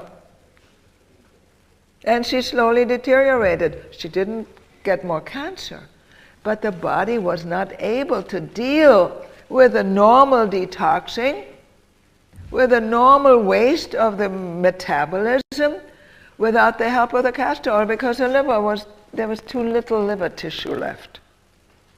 And she slowly worsened and got tireder and started to sleep more and have less energy. Wasn't necessary. You got to know what you're doing. You got to understand the problem. In her case, 92% of the liver was tumor tissue. You can't do that. So that's where we are, and that's where we have to be able to understand and help the body along. Now, generally, the body will give you the signals. Normally, you're tired, you go to sleep. Normally, you're hungry, you eat. Normally, you're thirsty, you drink. You do that with the Gerson therapy. But the clock says not yet time for an enema. Makes no difference. If you're toxic, you're headachy, you're logy, you're not working right, the clock has nothing to do with it. Your body says, now. If you had chemo 23 years ago, would you use castor oil? Even 20 years ago, chances are it's still in your system. What should I do about that? You do a less intensive treatment, okay, just like it says in the book. Okay, so that's where we are. You mentioned chemotherapy. You haven't mentioned radiotherapy. Radiation is a totally different problem. It doesn't leave poisons in the body. Chemo leaves poison, toxic stuff. Radiation burns, is easily reversible. If you look in Dr. Gerson's book, and if you look at case number 11, he was exposed originally to the atom bomb at Los Alamos. He then has testicular cancer, and he got surgery, and 88 deep X-ray treatments, was burnt to a crisp. He's still alive after 45 years. Radiation damage is eminently curable because it's burn. It's not poison, it's burns. And with orthodox treatment, they don't heal. The Gerson therapy can overcome. That's not the problem. The problem is chemo that leaves poison in the body. Okay? Okay. All of these things can heal and do heal. Liver cancer, eminently curable. One of the booklets that we have out there is colon cancer with liver and pancreatic cancer with liver metastases. Curable. Cured. But you can't obviously do coffee enemas until they join up. Well, wait a minute. If we have just colostomies, we can do coffee enemas into the colostomy, preferably if it's on the left side of the body, so much of the colon is still intact. Now, if there's a cyst and an opening into the vagina, it should go above that, if possible. But that closes, so it all heals eventually. Without the enemas, don't touch the therapy. Remains the same. Don't do the therapy. Okay? All right. So, look, we can't keep interrupting. We're not going to get there. Okay? Please wait until I give you a chance to ask questions.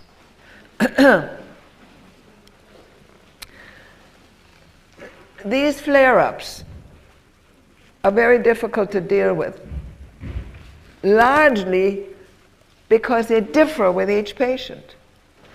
In each patient, the flare-up will heal the problem that that patient has. And for instance, we've had a patient with cancer who, among other things, had serious problem with his right foot. It seems that a heavy weight fell on it and he had pain in it and would swell up and the leg would swell up and this and that. And the first thing that happens, the first flare-up, the whole leg swells up and the foot swells up. Now what are you going to do? It panics the patient. Never been so bad. They're scared.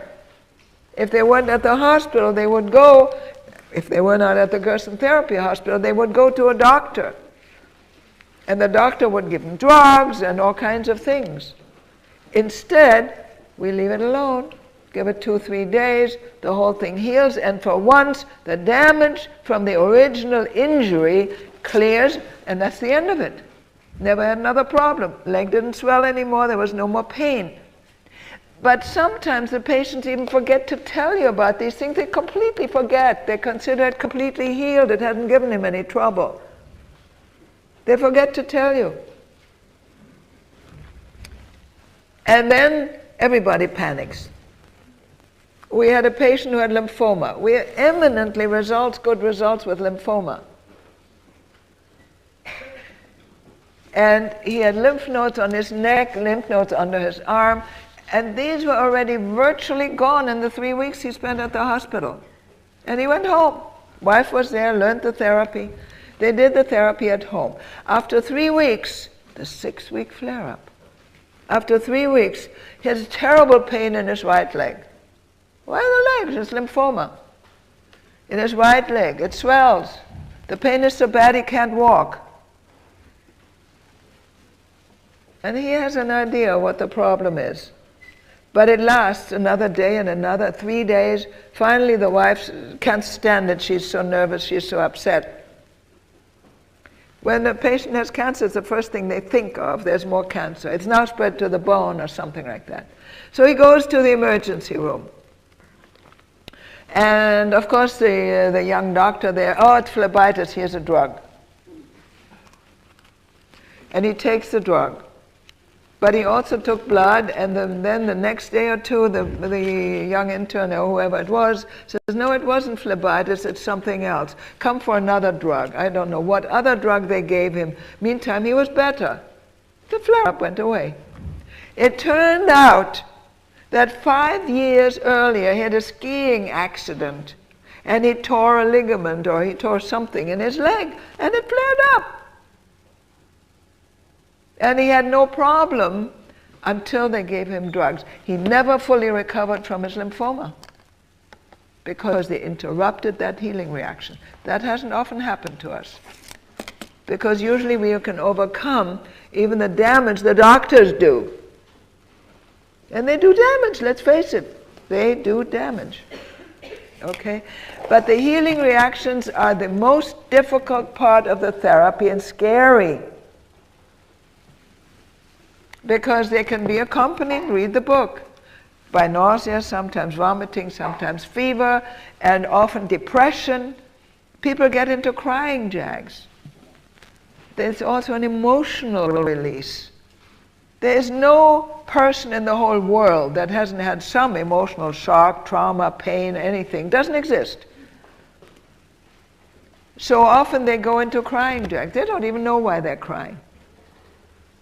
But it's part of the healing. The body is getting rid of something. We have a lot of tolerance for even men crying. Doesn't bother us in the least. On the contrary, it's good. Often it's worse for men because they're told, oh, you're a boy and you can't cry, you're not a crybaby, stiff upper lip and all this kind of nonsense.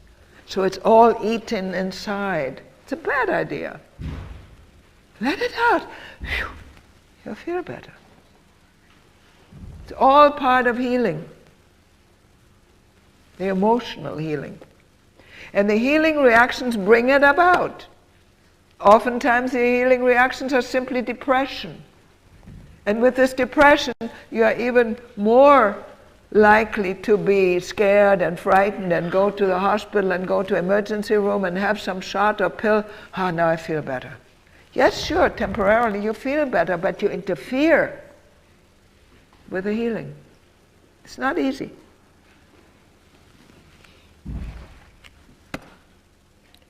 If there are any questions on flare-ups, I'll try to answer them.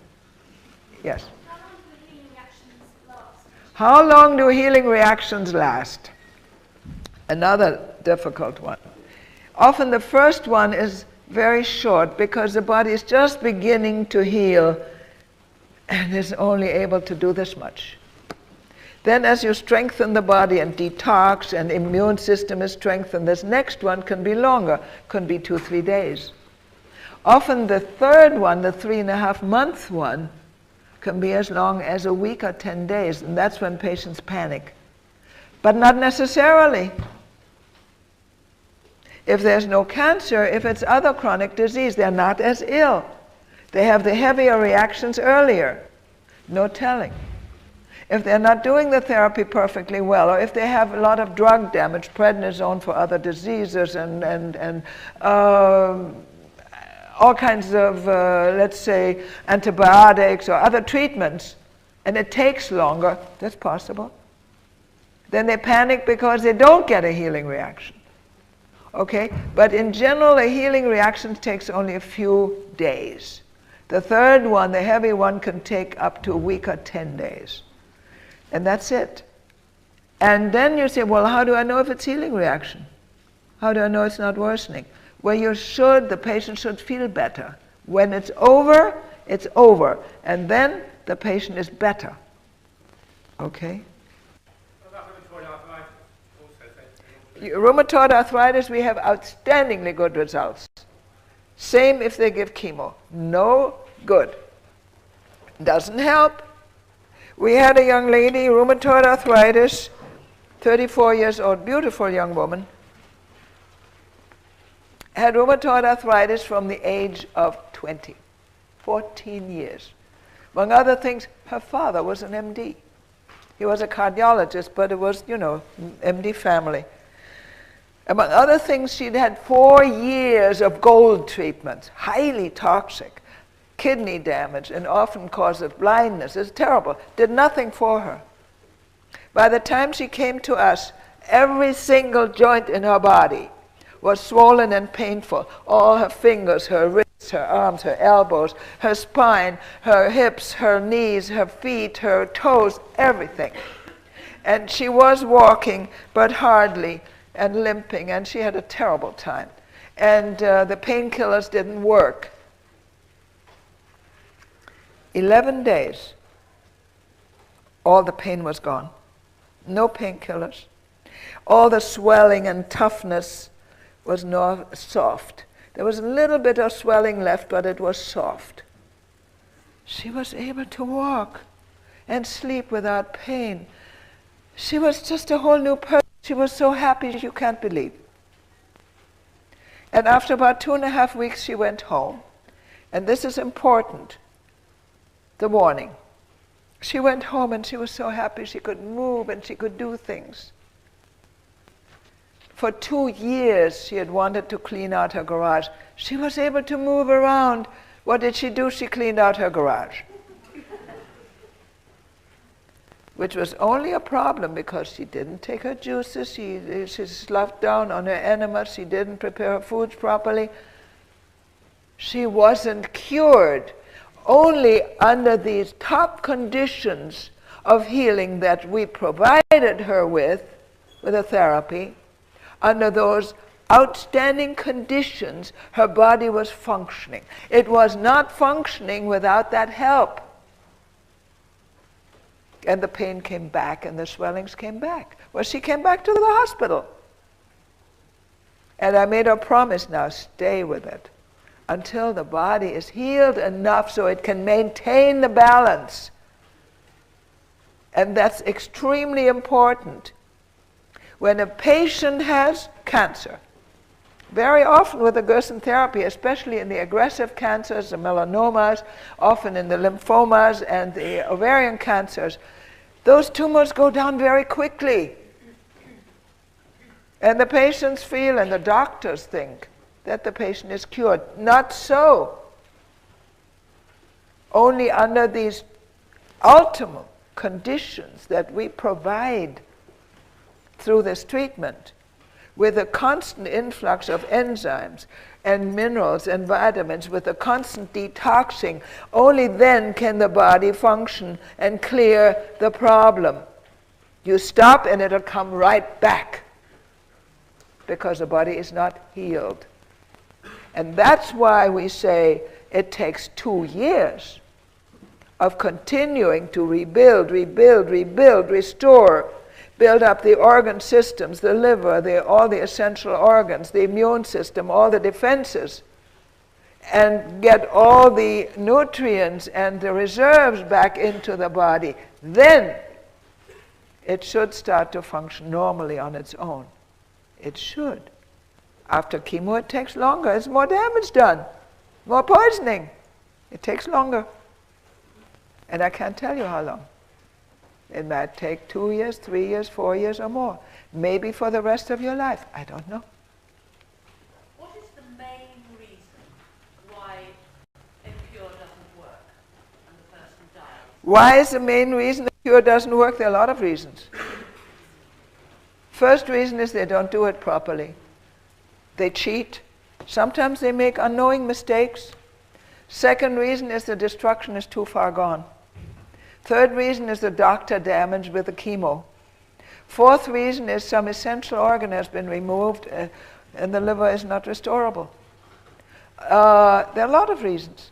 Sometimes the reason is electric wires too much outside, or fluoridated water, or the neighbor is spraying there a lot with all kinds of chemicals and the patient gets new damage. There are all kinds of reasons. So it's very hard sometimes to find what the reason is. But we do have to remember that we talk almost exclusively of terminally ill patients sent home to die, of which we can still save often 30% or more. Often. And depends on the chemo. No telling. Okay? Yes? Do you think you can get all the... Would you speak up, please? Do you think you can get all the optimum conditions at home that you have at institute? Because it sounds like... Do I think you can get the optimum conditions set up at home? Yes. Well, I should hope so, because people get well. At home. Very large number of them get home and get well. There are a lot of things that can go wrong. Pressures come, the well-meaning brother or father or doctor in the family or well-meaning cousin or friend said, oh, you really need to go to a proper doctor. You need proper chemotherapy. You need proper treatment. But I've had proper treatment and there's nothing but getting worse. And all these other people in the doctor's room, they all die. So why should I do that? But the answer to this kind of question is, with your kind of advice, how many people have you cured? No. But when they tell the patient, do this and you should do that and you need more protein, how many people have you cured with this advice? Or else, there's another very plain answer. I have decided to do this because this provides hope and all the other treatments do not. That's what I have decided with my life. If you're my friend, you'll support my decision. If you're not, please don't come. I don't want anything to do with you until I'm well. Okay? Because there are all these books I showed yesterday. An Oxford Don just wrote a book, how he recovered from multiple myeloma. They told him he'd be dead in 6 weeks.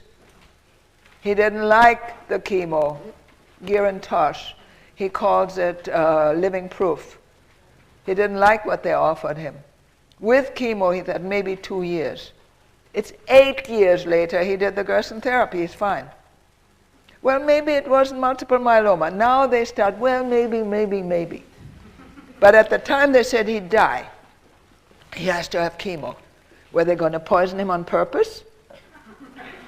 Chemo is poison. Chemo is a carcinogen. It's written.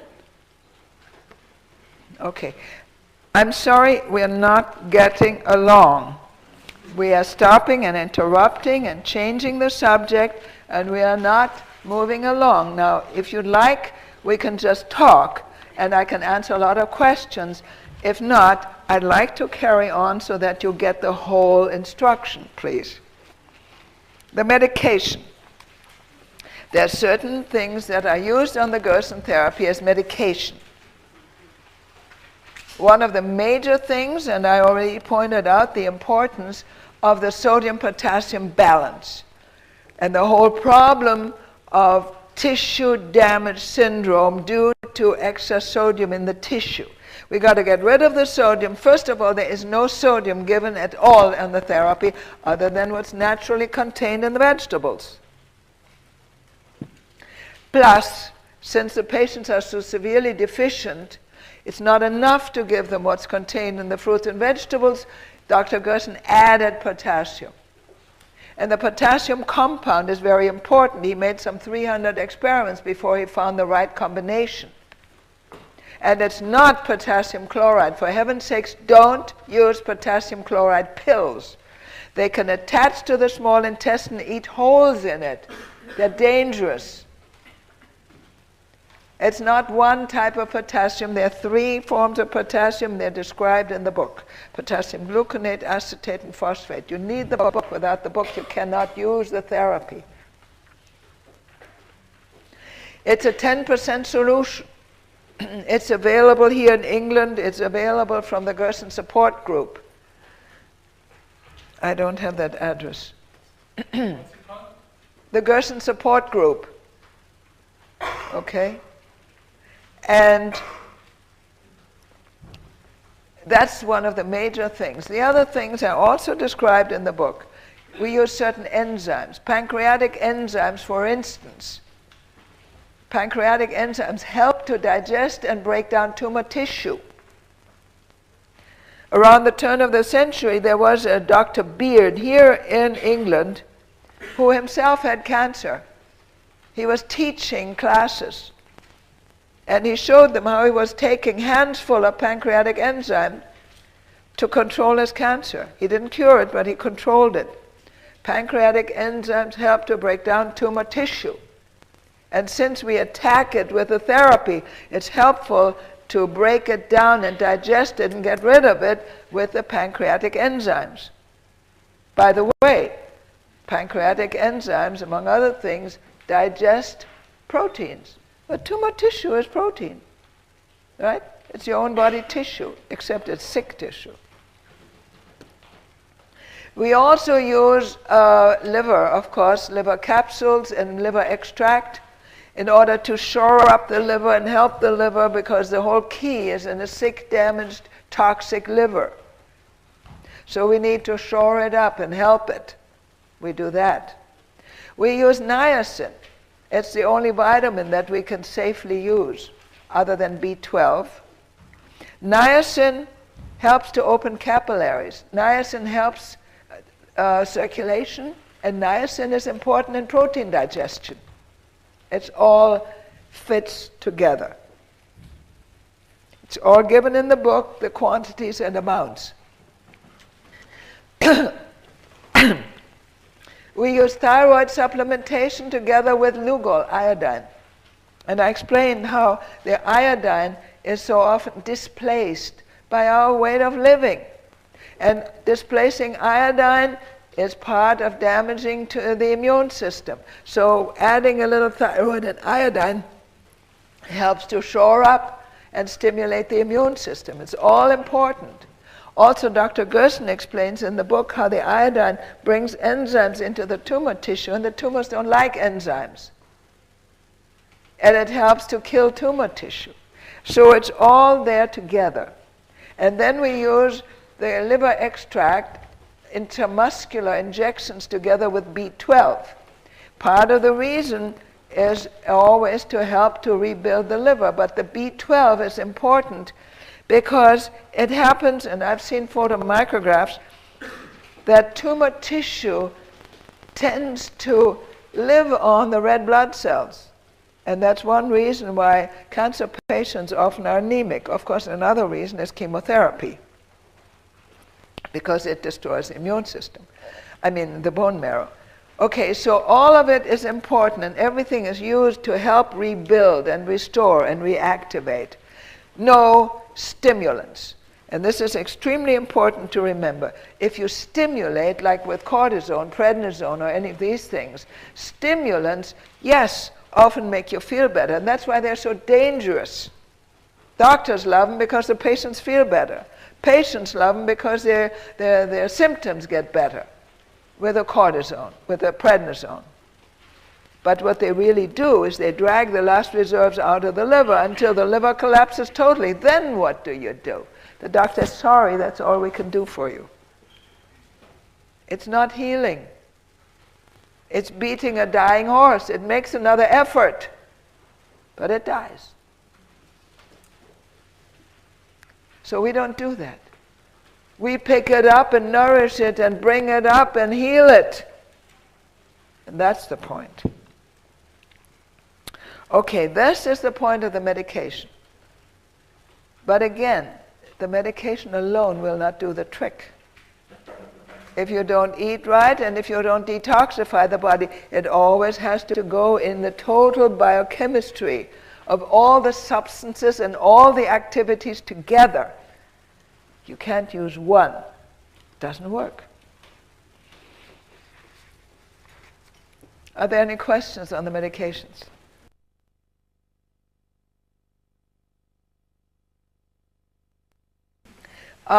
There's also another interesting question. Let's assume you want to do the therapy and you don't really know if you have cancer or not. The beauty of the treatment, it can't hurt you.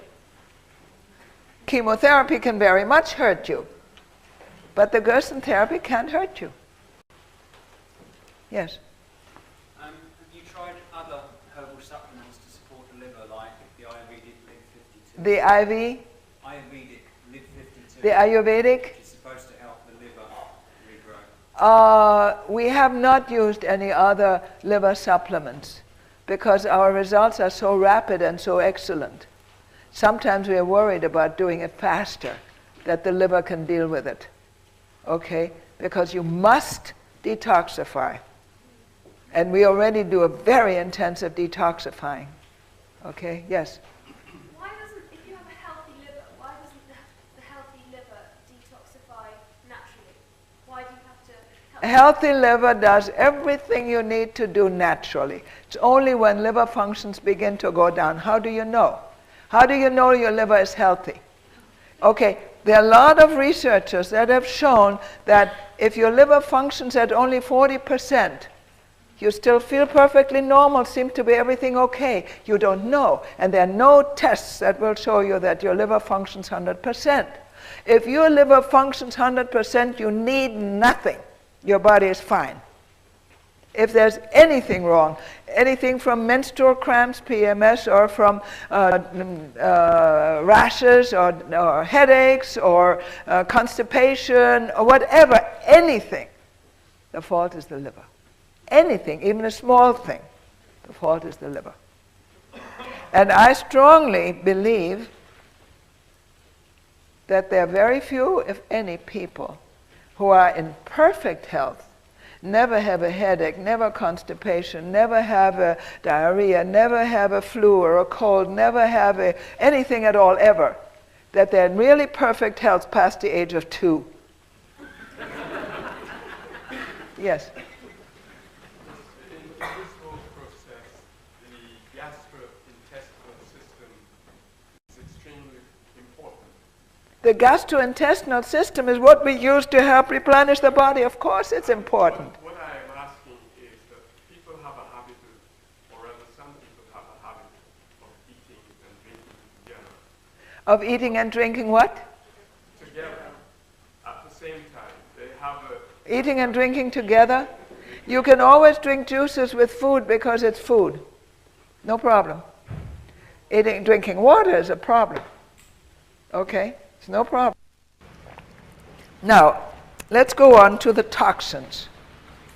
When we're doing the therapy for a patient, we not only need to make sure that we detoxify the patient very thoroughly, but we also have to make sure that we don't put new poisons in them. And there are a lot more poisons than you're thinking of.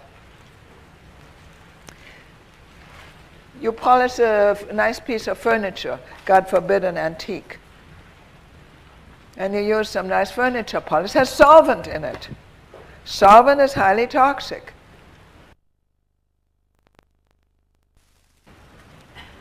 You've heard of aspartame.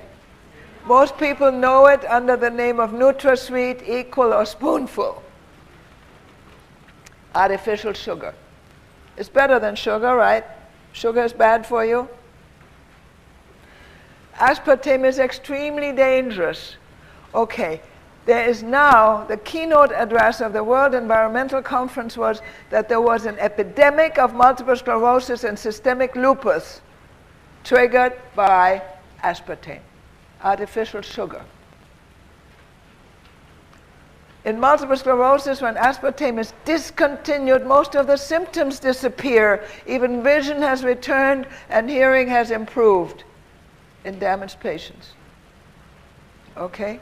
Then we have the symptoms noted and due to aspartame, which is formaldehyde, a highly toxic substance, formaldehyde. Okay, now those symptoms, among other things, fibromyalgia, spasms, shooting pains, numbness, cramps, vertigo, dizziness, headaches, tinnitus, depression. Enough? There's more. Anxiety attacks, slurred speech, memory loss, neurological symptoms, and it has caused seizures. In the US, the FAA, the Federal Aviation Administration, forbids the pilots and airplanes on duty, forbids the stewardesses to give them artificially sweetened drinks because the pilots could get seizures. But they don't tell the public because they could step on the toes of Monsanto. They're paying them a lot. There are now over 5,000 products containing this supplement, this material, this chemical. Aspartame is not a diet product. It makes you crave carbohydrates and will make you fat. And some doctors, Roberts, stated when he got his patients off aspartame, across the board, they lost 19 to 20 pounds when they stopped taking this artificial material. Parkinson's is on the increase. Nurses report that women are being admitted in their 30s for Alzheimer's. 30s.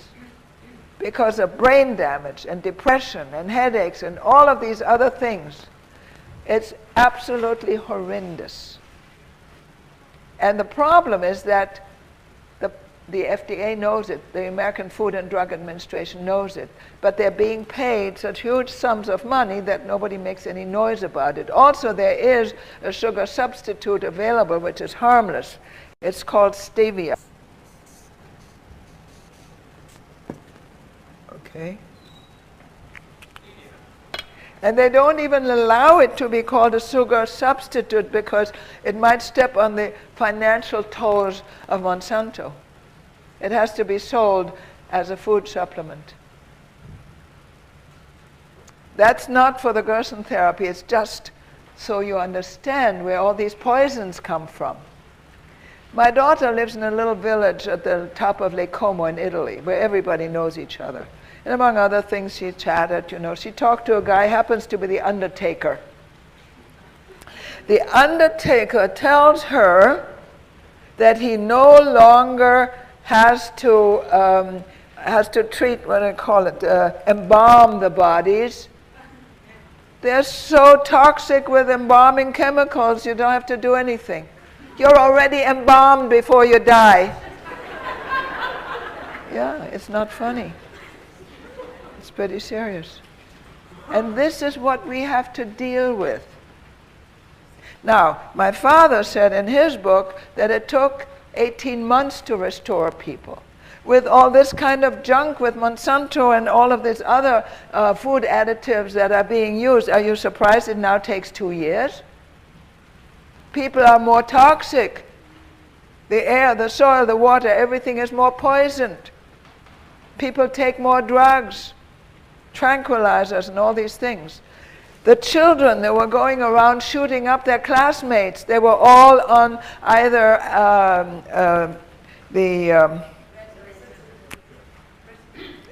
what's it called?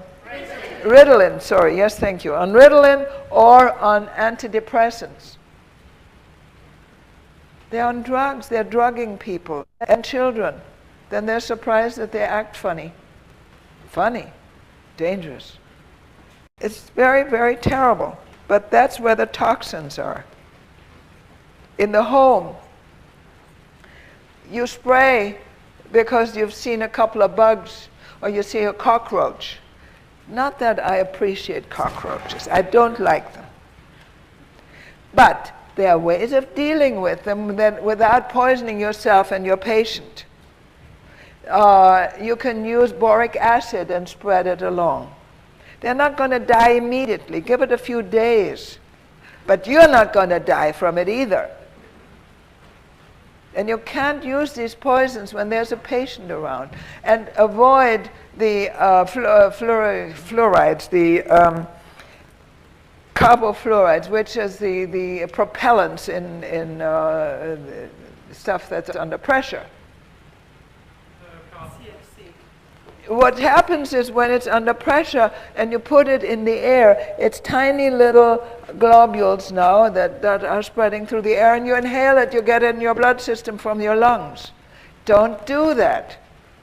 If you must use a cleaner or a cleanser of some sort, put it on a cloth and wipe it wherever you need to clean. Don't spray it all over the place where you inhale it. Always bugs me when there's strong, powerful men have to have, a push button for shaving cream. What in the world? Why can't they just push a tube? So instead they spoil everything. It's ridiculous. Cosmetics. Cosmetics are toxic. And here again, unless you eat it, if you wouldn't eat it, don't put it on your skin. One of the most dangerous cosmetics is what? Underarm deodorant. Why? The body uses perspiration as its last ability to get rid of toxins. You perspire. Good activity, fine. Summer warmth a little bit maybe. Fine. You get busy, you do exercise, you perspire, great. Then you say, well, but that doesn't go, and I smell bad. And, well, why do you smell bad? Perspiration does not smell unless you're toxic. So you say, well, that's not sociable. That's not admissible. I can't go out in the world like this. I got to stop this. So what are you really doing? The body's last desperate attempt to get rid of toxins through perspiration. What is the normal way of detoxifying? Through the liver and the feces, through the kidneys and the urine, through the breathing, you're breathing out carbon dioxide and so on. But when everything is blocked and the liver is overloaded and the kidneys are overloaded and the body tries to get rid of things through perspiration, you say, oh, nobody, you can't do that to me. It's not sociable. And you block it, you stop it. So what are you doing? You're pushing these toxins right back into the lymphatics, right back into the breast. Then you're surprised there's breast cancer. It's a contributing factor. I'm not saying it's the only thing. In men, it's a different story. Breast cancer in men is rapidly increasing. It's now 1% of female. And in men, it's particularly aggressive. But Madison Avenue sells you, oh, you can't, you've got to have you're not properly groomed unless you have on some antiperspirant or something. Now you go into a health food store and they sell you some organic antiperspirants or some stick or something. None of it is any good. None, not one. And if it's a mineral stick, why does it work? It's because it blocks something, it stops something. You can't use ointments or creams or minerals or anything underarm except a little soap and water or maybe a little vinegar water. And then you say, yes, but I smell. What's my answer? First of all, eat right, and secondly, take a coffee enema and you won't smell.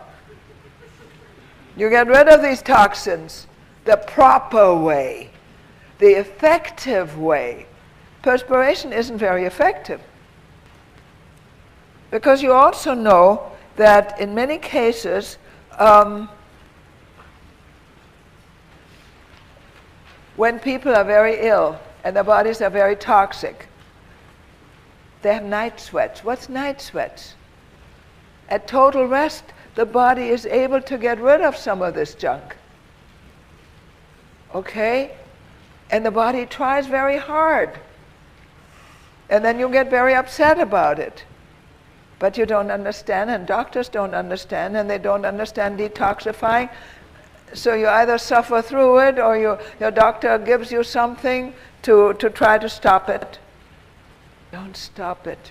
When your body is trying to help you, don't stop it. Help it. Okay, so don't stop perspiration under any circumstances. Now I'd like to talk to you a little bit. Oh, wait a minute. Are there any questions on cosmetics and poisons? Yes. What do you put on your skin, on your face? What do I put on my face? Soap and water. Sorry. There's been quite a lot said about the properties of seaweed with regards to detoxification. Seaweed? Seaweed, just general seaweed. What's in seaweed? All sea products should be avoided. Sodium. No. Yes. Essiac? We have tried and tried and tried to use Essiac. We have not found it to be effective at all. It's not harmful. If you'd like to take it, I wouldn't fight it, but we haven't found it to be of much value. I'm sorry. Only on cancer patients. Pardon me? Only on sick people. On sick people, on cancer patients, yes. Okay, yes. So, what soap do you use? What soap do we use? Always soap that has no additives. Usually the cheapest is best. No antiperspirant, no anti-this, no anti-that. Just cheap and simple. Soap? Too oily? Well, soap is always made from fat. Just the simplest soap you can find, yes. I have two questions. One, what do you think of apricot kernels? I think very little of apricot kernels.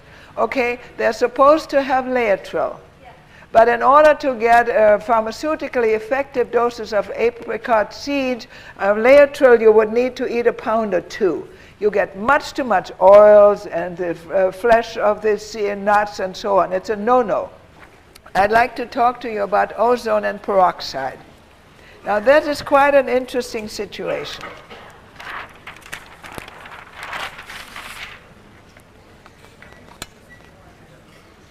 It happens that either ozone or peroxide, they're more or less similar. Okay, all of you know that water is H2O. 2 H's and 1 O, right? That's water. Okay? Okay, now, if you add 1 extra O, and what have you got? Now you have H2O2, and that's peroxide, right? But the interesting thing is that while oxygen has 2 valences and is usually attached with 2 bonds, for instance, the plain oxygen gas that we're breathing all day long, okay, has the 2 oxygen, but they're connected with a double bond. And that's a pretty solid material that doesn't break down easily. Same with water. It's a very solid material, doesn't break down easily. Now you add another O, and instead of oxygen, you have ozone. Now you have the similar situation. In both cases, this additional oxygen is attached with a single bond. Same here, single bond. And because it's attached with a single bond, it comes off easy. And it's very active, and it's extremely valuable. And that's what we use. We use a lot of the hydrogen peroxide. And what it does, okay, so we get that O radical. Yes, and it is a free radical, but it has wonderful capabilities. It does 4 things. I don't know if I can get them all on here. Number one, it kills germs and viruses. Okay, very good. And number two, it kills tumor tissue, cancer.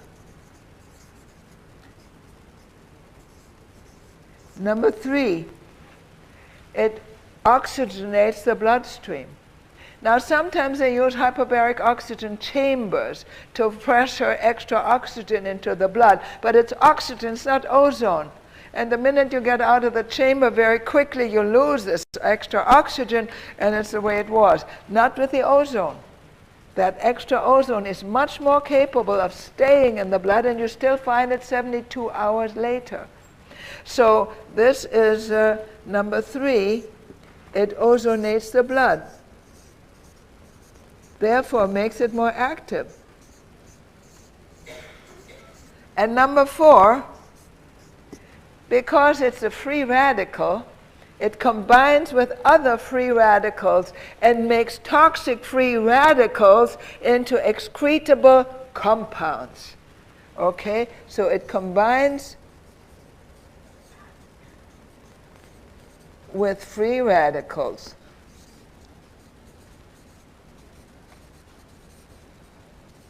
Therefore, this whole thing, this H2O2 and also ozone, is very valuable material. We use the peroxide. We give every patient when they come a bottle of peroxide to rub on their bodies every day, at least once, preferably twice. Because like every other thing you put on your skin, it's absorbed right into the bloodstream, and right away this extra oxygen radical goes into the bloodstream. And it helps to kill germs and viruses, and it helps to kill tumor tissue, and it helps to oxygenate and ozonate the blood, and it helps to combine with free radicals. Very valuable. Okay? Now, ozone can also be used, but it's a little more difficult.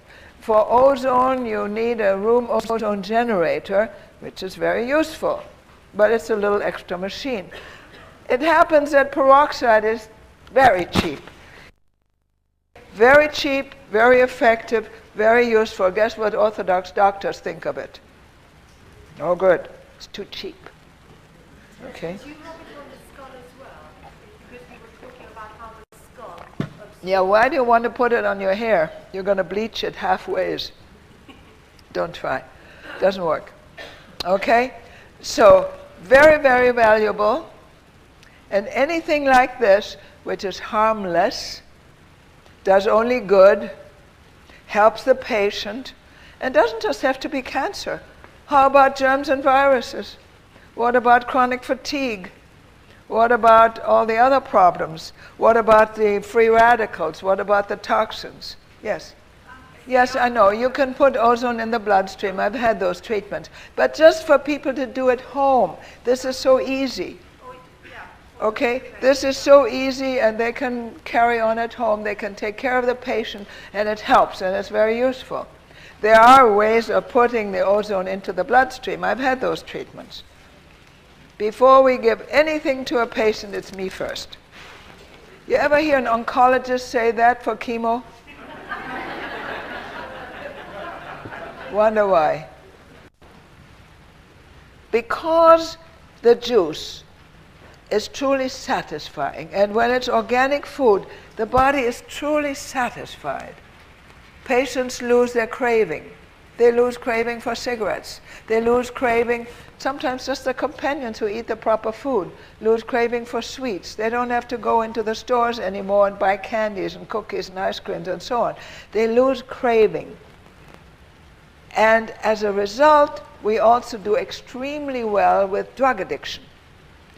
Heavy drugs, street drugs, we have been able to overcome in a matter of 72 hours without withdrawal problems. Because first of all, with the juices every hour, the craving goes away.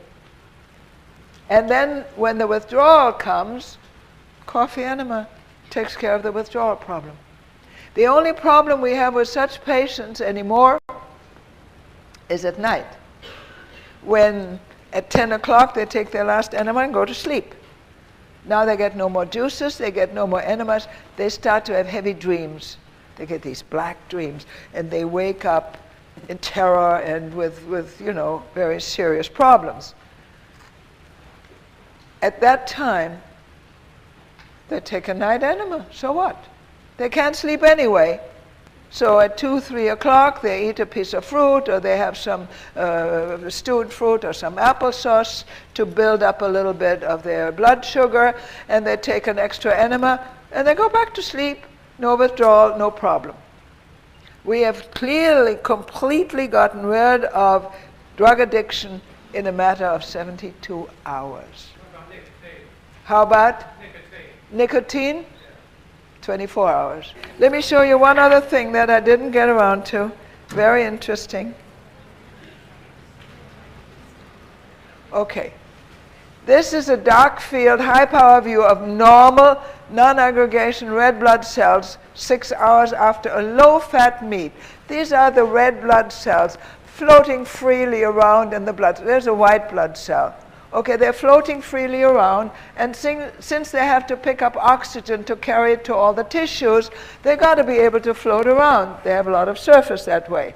This is the red blood cell aggregation and rouleau formation 6 hours after a high-fat meal. A high-fat meal. What happens? The red blood cells all congregate and form these rouleaus. They're like penny rolls. They form rouleaus, and you can see that two things happen. First of all, their surface is not as great, therefore they can't carry as much oxygen. Secondly, these rouleaus can't get through the capillaries. They're very, very tiny, and when they're all bunched together, they can't get through and deliver the oxygen, so you get tired and you get sleepy, and your body isn't functioning properly. Just a fat meal, and that's 6 hours after. Meantime, you're eating another fat meal. What sort of fat? Every kind of fat, fried and butter and animal fat, beef and whole milk and cheese and meat and fried foods and everything. Excuse me, what about osteoporosis? Osteoporosis is caused by milk drinking and meat eating. Because what happens is with animal proteins, the phosphoric acid in the blood goes up, you get acid, and the body has to neutralize it. And no drug, no pills of calcium, thank you, no pills and no neutralization is possible, except the blood has to take it out of the bones.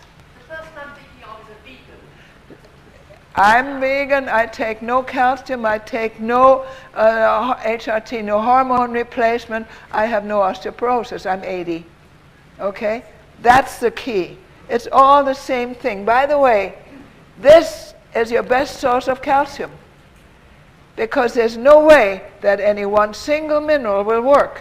It takes calcium, magnesium, zinc, and all the combination, plus the enzymes to lodge it properly in the bones. And no drug and no pill is going to do it. Okay, yes? I've had success with people with terminal brain cancer, with brain tumors. We've had patients recover from brain tumors, yes. It's tough, but yes. Why are brain tumors more difficult? Because very often in the healing process, you get an additional inflammation fluid around the tumor, which brings in inflammatory trait that helps to break down tissue. When you get this inflammation in the brain, you get pressure, sometimes seizures. Then you get trouble. Okay? But it can be done. It's been done. Yes. Last question. What do you think about eating millet, quinoa? What do I think about? Eating millet, quinoa, rice, brown rice. Dr. Gerson allowed brown rice once a week. It's harder to digest than potatoes. It's not as good. And the other grains are not as good, not as valuable. It's not the best thing in the world to use grains. Okay? They're better foods than grains. Any comments on HIV? We have done very well with HIV. I don't like to discuss it because we've only had 2 cases. Mexico doesn't allow HIV to be treated, doesn't allow those patients into the country. Result, we haven't had a chance. But those that came and did the therapy at home on their own did very well, because obviously we increased in the immune system. No problem.